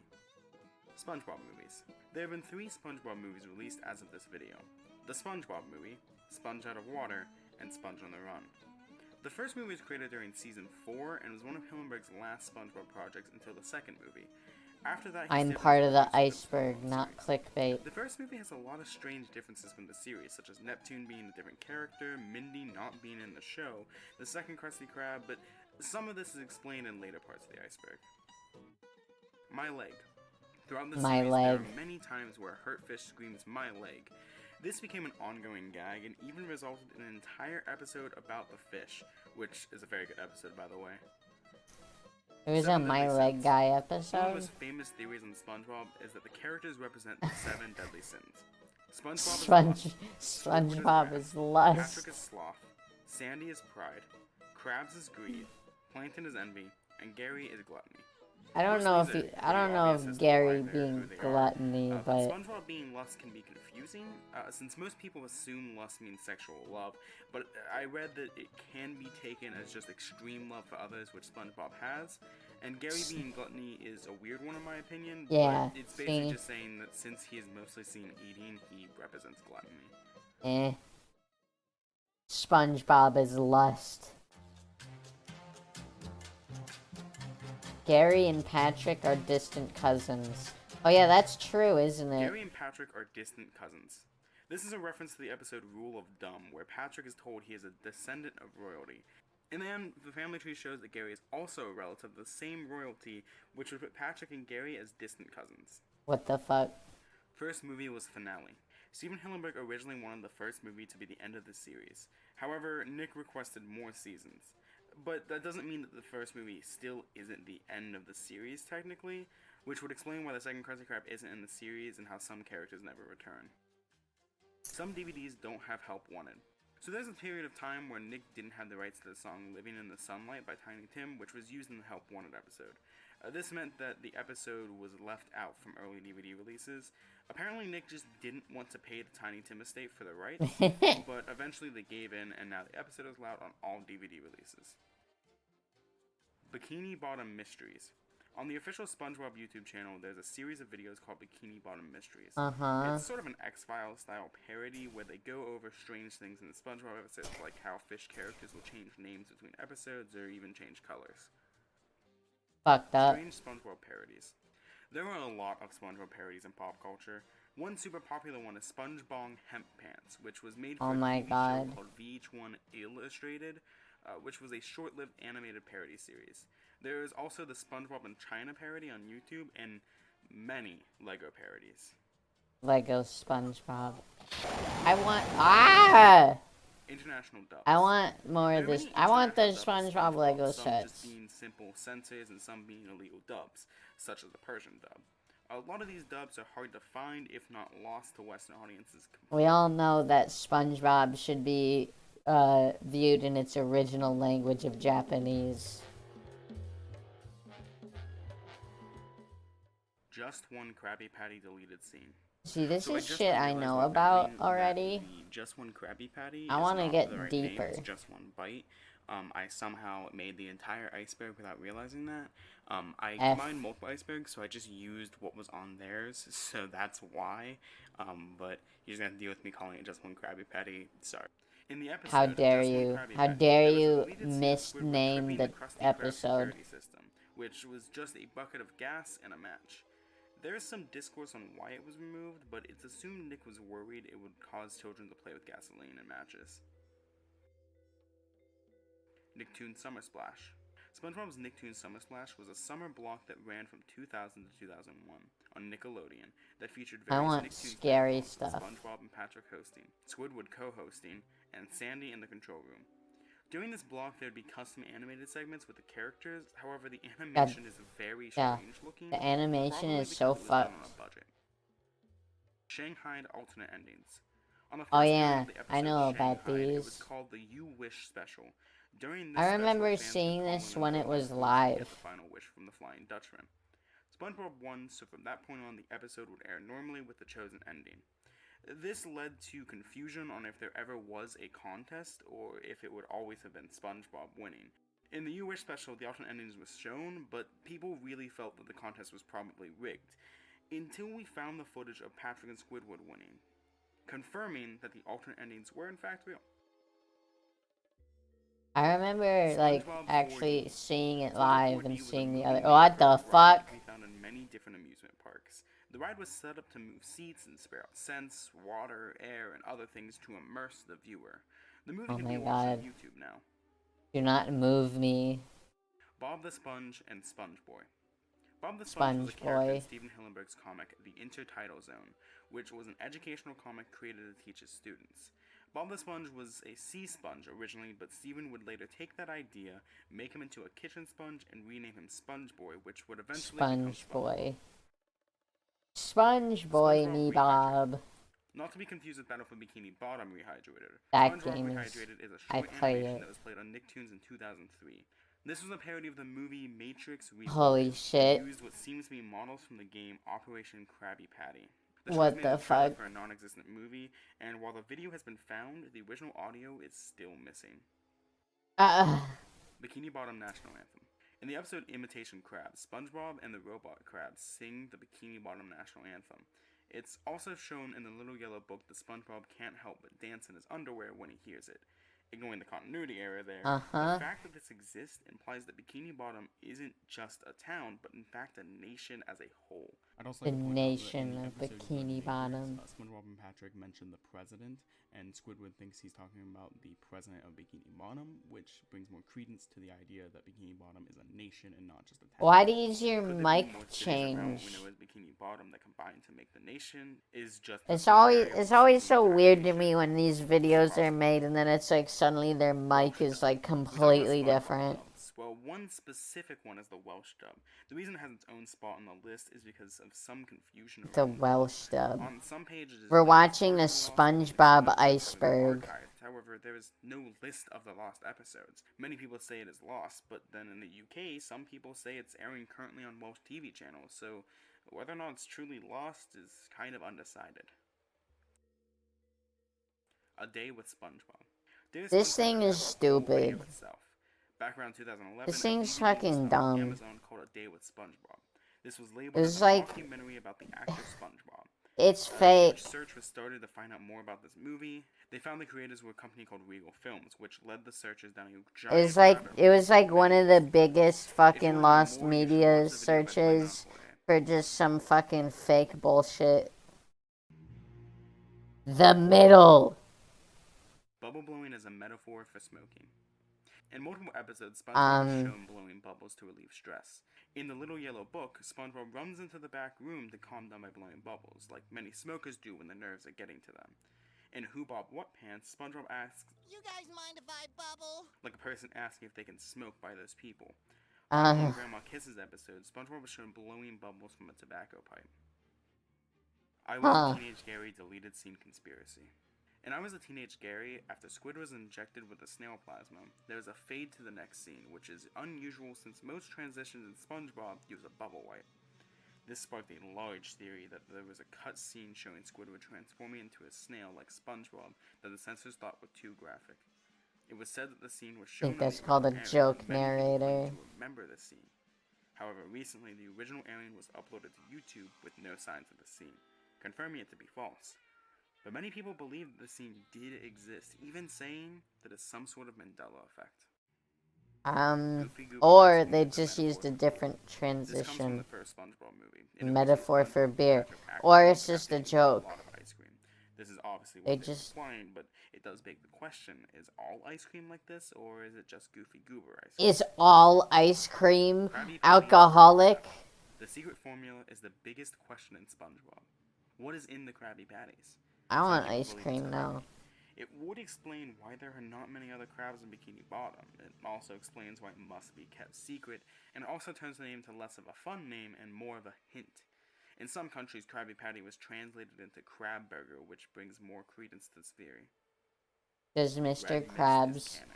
just Red Mist, like or better known as Squidward's he's a suicide, serial is a lost killer? episode I created knew by this was Squidward gonna pop gets up. and commits suicide. It's funny It's because how like popularized the lost episode form of that Creepypastas. fucking In the episode thing. SpongeBob and Random Land, there's a scene where Red Mist Yeah. is depicted, making it canon in some ways. Yeah. Interestingly, later versions of the episode no longer have the Red Mist scene. Yeah, It's a because Wonderful it's Sponge fucked up. / Space Cats. During the production of the third SpongeBob movie, it went through many changes before being revealed. An early draft of the movie had a species of Goodbye, Wario. It was apparently deemed too dark and scary and was scrapped in favor of Sponge on the Run. The movie was also called It's a Wonderful Sponge. Whether it was called this during the Space Cats plot is unknown, but the name It's a Wonderful Sponge makes it seem more like a Christmas movie. Space Cats. Mrs. Puff's husband is in Shell City. In the episode Krusty Love, Mr. Krabs asks about Mr. Puff. SpongeBob states that she does not like to talk about it, and we then see a pufferfish lamp turn on.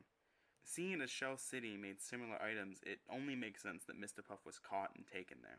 I mean, it literally there was a. You're not gonna like show the fucking part where it literally does show the pufferfish lamp in Shell City. Floorboard Harry. In an early cut of Graveyard Shift, they were going to introduce a character named Floorboard Harry, and at the end of the episode, he would be revealed as the one flickering the lights. He was scrapped for some reason and then replaced with Nosferatu. Squidward torture porn, and the toenail scene. During the middle seasons of SpongeBob, Oh, this is episodes disgusting. involved Squidward being hurt way more than they did before. It was so common it was given the name Squidward torture porn. One of the most infamous of these scenes was the toenail Yeah, scene. Nosferatu Pants better. I hate where this Squidward's toenail shit. is ripped clean off. I hate this shit. SpongeBob hired for a porno. In the episode What? Model Sponge, SpongeBob is banished from the Krusty Krab and must find a new job. In the end, he gets a job as a model in a cleaning commercial, but this can definitely be taken as a metaphor for porn scenes that are naked when it's all being filmed for other people. SpongeBob being I don't know 4 if years ago, an art group that's called where I would Art go Group with that. created a series I think called it's because he's SpongeBob. literally a It was sponge. animated with 3D models and fan voices. What In the it, fuck? SpongeBob and Patrick travel out of Bikini Bottom and find a new land. The series ended up being renamed The Tale of Blue within a few episodes and also switched to 2D animation. Okay, I don't even Sweatband. know what that has to do with Animation cells for a anything. deleted scene in the episode Texas were found on eBay. By piecing them together, fans have recreated the short scene. SpongeBob and Tehran. Okay, In but Iran, why 3 does SpongeBob that- movies were made. SpongeBob and Tehran 1 has Patrick and SpongeBob go to Iran and try a bunch of different foods. The second movie is more of the same, but they stay in Why Iran, is and the this third stuff on movie the is iceberg almost if it's entirely like not different, even like with new official design and shit? everything. The movies are obviously not official, but they have gained a lot of popularity on YouTube. This is just I don't. SpongeBob is pubic hair. In the What? Smoking Peanut, SpongeBob says he has to get his hair cut.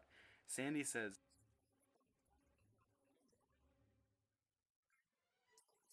implying that SpongeBob has pubic hair. That's what? Hello? Hello? This isn't even like. In the game SpongeBob Oh, now Saves this the Day, is real. Dana Myers found a very strange sprite nicknamed Yummer. This The is sprite was real. a she named T_temp Yummer, lending to the name Yummer.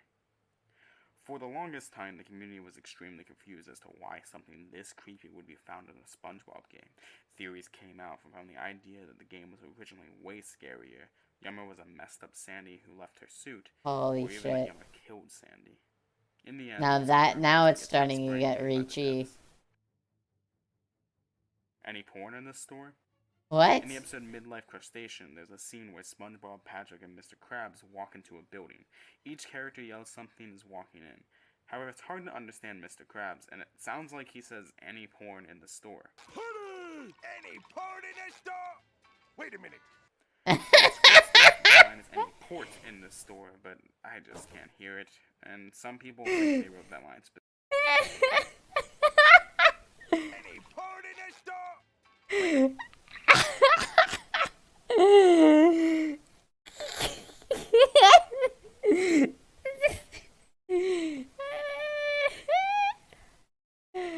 Oh my character yells god. something's walking in.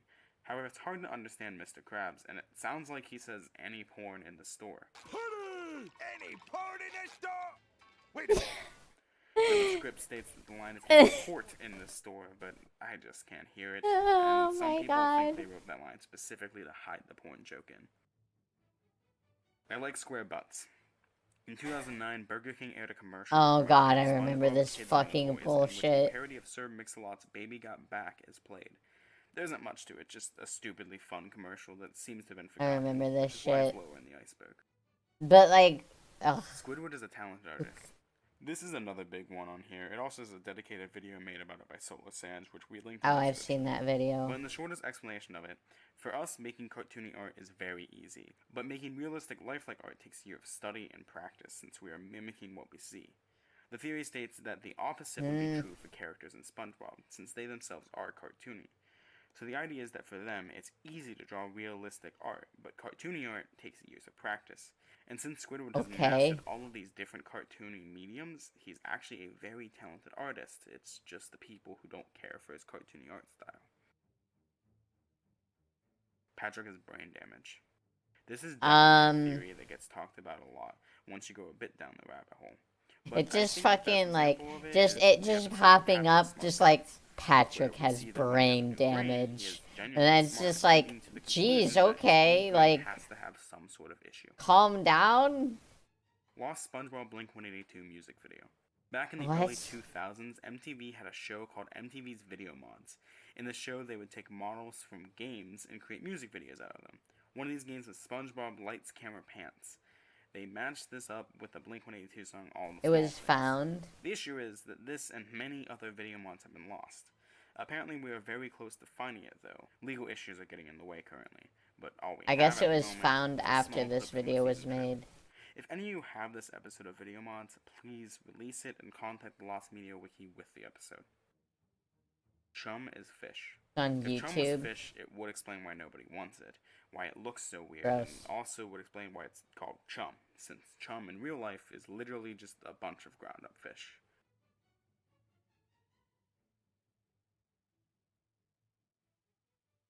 Hello?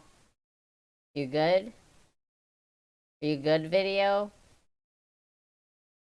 Video, are you okay? You doing alright?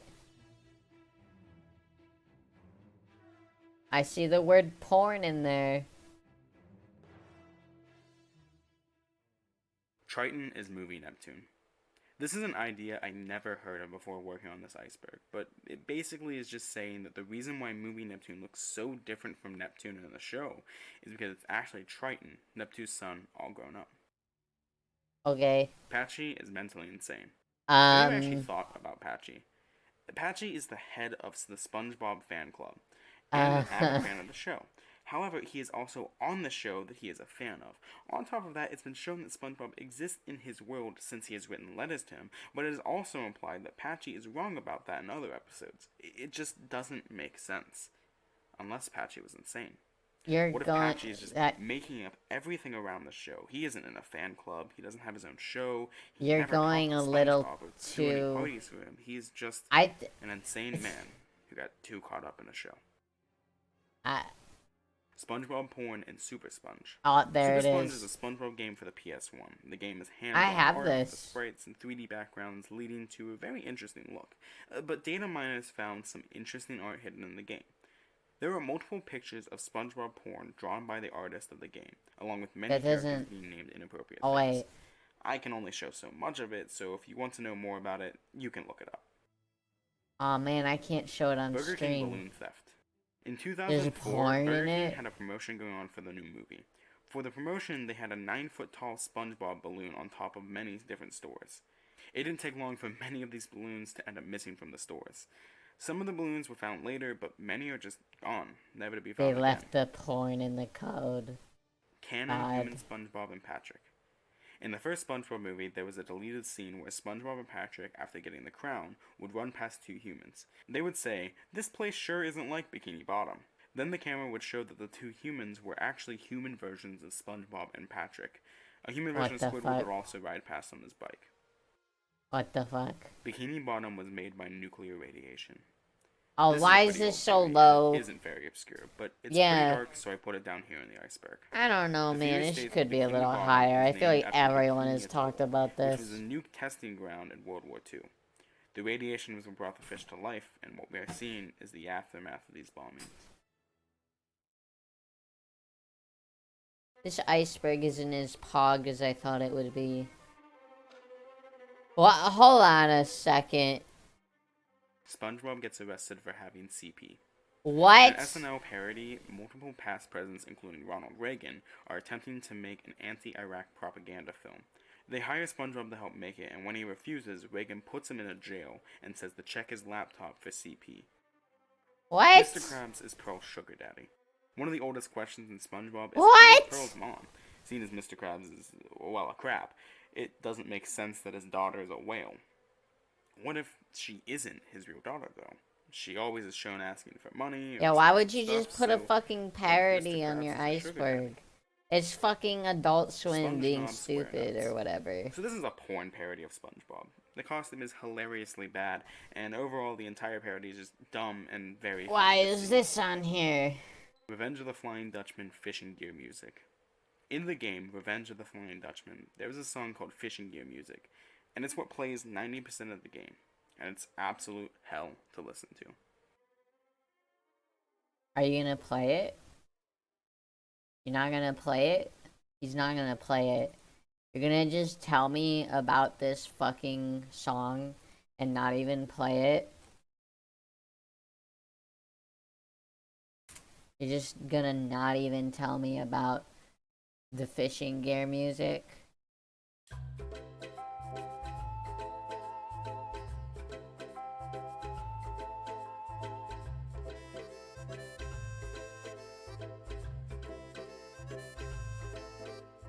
SpongeBob Revenge of the Flying Dutchman, the complete soundtrack. Literally the entire soundtrack of the game. Who's here from the iceberg video? Why was this so deep? Guys, I think this iceberg sucks.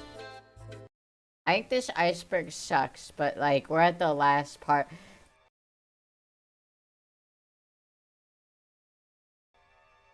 Anyways, we're at the last part, so like, we can't just Skin stop. This is another No, I one love that's in the Skin video, but Theory. The quick version is that everyone in Bikini Bottom is wearing multiple skin suits. I think And this is Skin just normal. Theory is amazing. Evidence comes from things such as the salmon suit in Dying for Pie, the multiple times where someone is wearing a fake suit of the main character, like in the Gorilla episode or in Spy Buddies, and many other incidents. Watch the video by Doug Woolover, link in description. I think Skin Theory is SpongeBob is a hilarious. mass murderer. I'm going to the moon, SpongeBob. The moon. Can I go? No way, SpongeBob. Especially after your little mishap with my whirlybird. Holy shit. SpongeBob will outlast human civilization. Holy shit. SpongeBob killed so many people. SpongeBob Anyways. will outlast human civilization. Very few shows last as long as SpongeBob has. Uh-huh. And with no signs of it stopping, who's to say when it will truly end? When all is said and done, This and the world iceberg is ending, sucks. humanity is dead. One thing that will still be here is evidence of SpongeBob. With how much merchandise is created, something The will only last. thing left of SpongeBob humanity is will outlast SpongeBob. human civilization. Episode 5572-220. What does Every this episode of mean? SpongeBob has a reduction number. This is just the number to show the order that episodes were made. However, for some reason, the number 5572-220 was skipped. The episode's lost. What it could be is a mystery. Maybe it's the real Okay. Red Mist, or maybe it's an episode so disturbing Nickelodeon hid it as to keep it Or hidden. maybe they just, like, Or maybe canned it because it wasn't That's the entertaining answer. and they... Yeah, maybe Nick just said Steven no. Hillenburg tried to warn us. Maybe this iceberg Everyone thought sucks SpongeBob was just a ass. fun show, but it's not. It's a premonition. Steven Hillenburg was trying to keep us from walking the dark path, but it's too late. SpongeBob represents many things: the 7 deadly sins, the radioactive aftermath of World War II, and it represents what will happen to us as a society if we don't give in. What is it that he is warning us of? Well, episode 5572-220 was supposed to be the final warning. It was an episode in which Steven Hillenburg tried to... Alright, you're trying too hard. I'm done. I'm done with this. Steven Hillenburg tried to warn us. I thought it would be about how Dirty Dan is Dan Schneider. God. For those with issues, Sandy says SpongeBob doesn't have hair, or does he? Uh-huh. Anyways, man, sorry guys, I picked a bad video. That wasn't fun. That was just lame. These fucking how hard you gotta reach for like sometimes they're like these iceberg videos for such specific things. Like it's like oh, it's the fucking iceberg for Super Mario Bros. 2 for the New Super Mario Bros. 2 for the Nintendo 3DS iceberg. And it's like, how much shit do you actually have to talk about for that one game? Or like, I saw one that was like the Super Mario Sluggers iceberg. I'm just like, fucking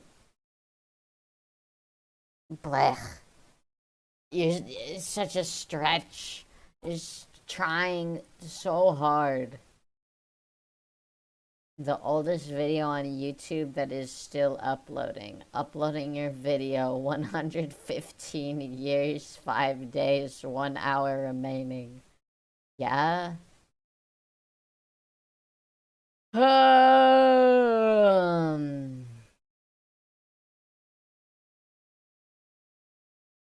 My YouTube record. Amogus! Amogus! 1 hour of silence broken only by random Among Us. Yo.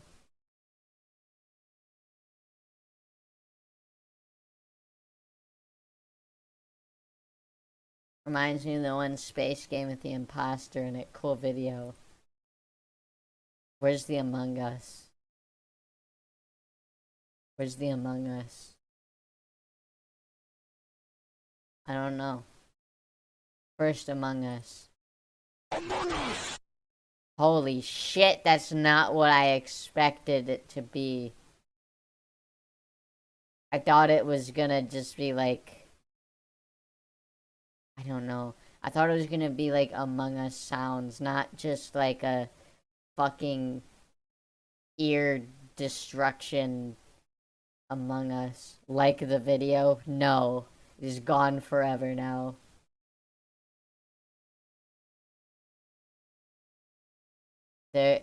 My fucking YouTube recommendations are so fucked up.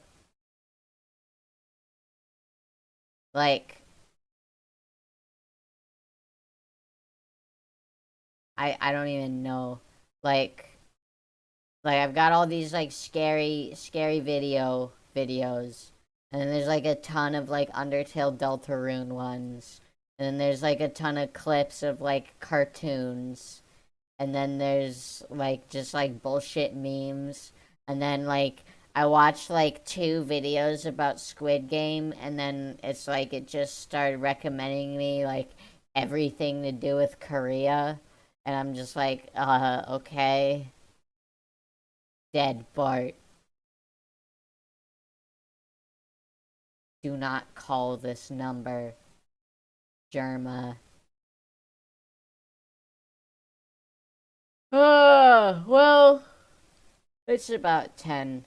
I think, man, I think we're gonna end on the lame note of that iceberg video that kinda sucked.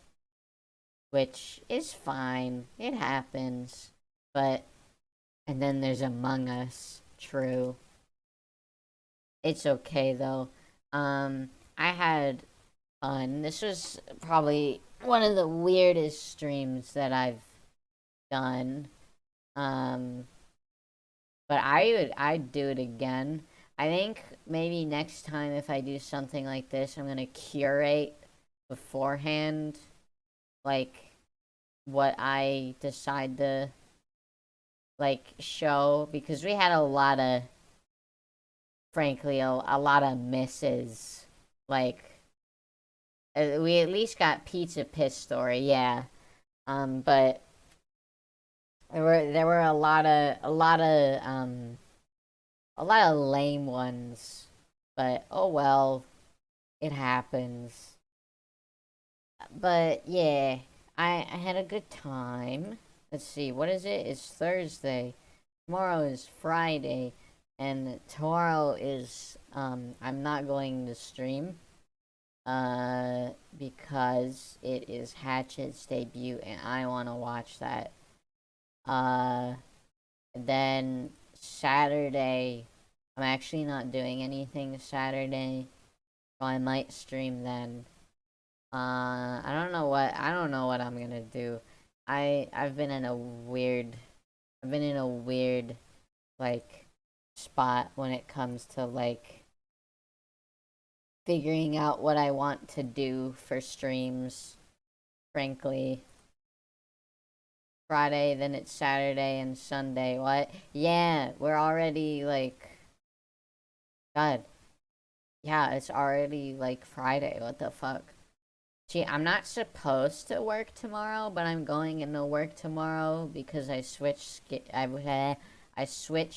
shifts with a coworker because I'm too nice. Time is real, yes. I don't wanna go to work tomorrow, but whatever. I'm gonna stream Saturday. I don't know what. Maybe we'll just finish Battle for Bikini Bottom Saturday. I don't know. We'll see. Anyways, I don't think I'm gonna raid tonight, because I don't really see anyone in particular that I want to raid right now, so I'm just gonna call it then. SpongeBob typing game will be at some point, I guess. I don't know. I don't know. Thanks for this stream. You're welcome. I had a good time. Anyways, thanks for the iceberg education. Yeah. There are better ones than that. That one kind of sucked. But all the good ones are like 3 hours long, and I did not have that kind of time. So, yeah. I'm just gonna end it here. Goodbye, everyone. I'll see you next time. Probably Saturday or Sunday. Bye.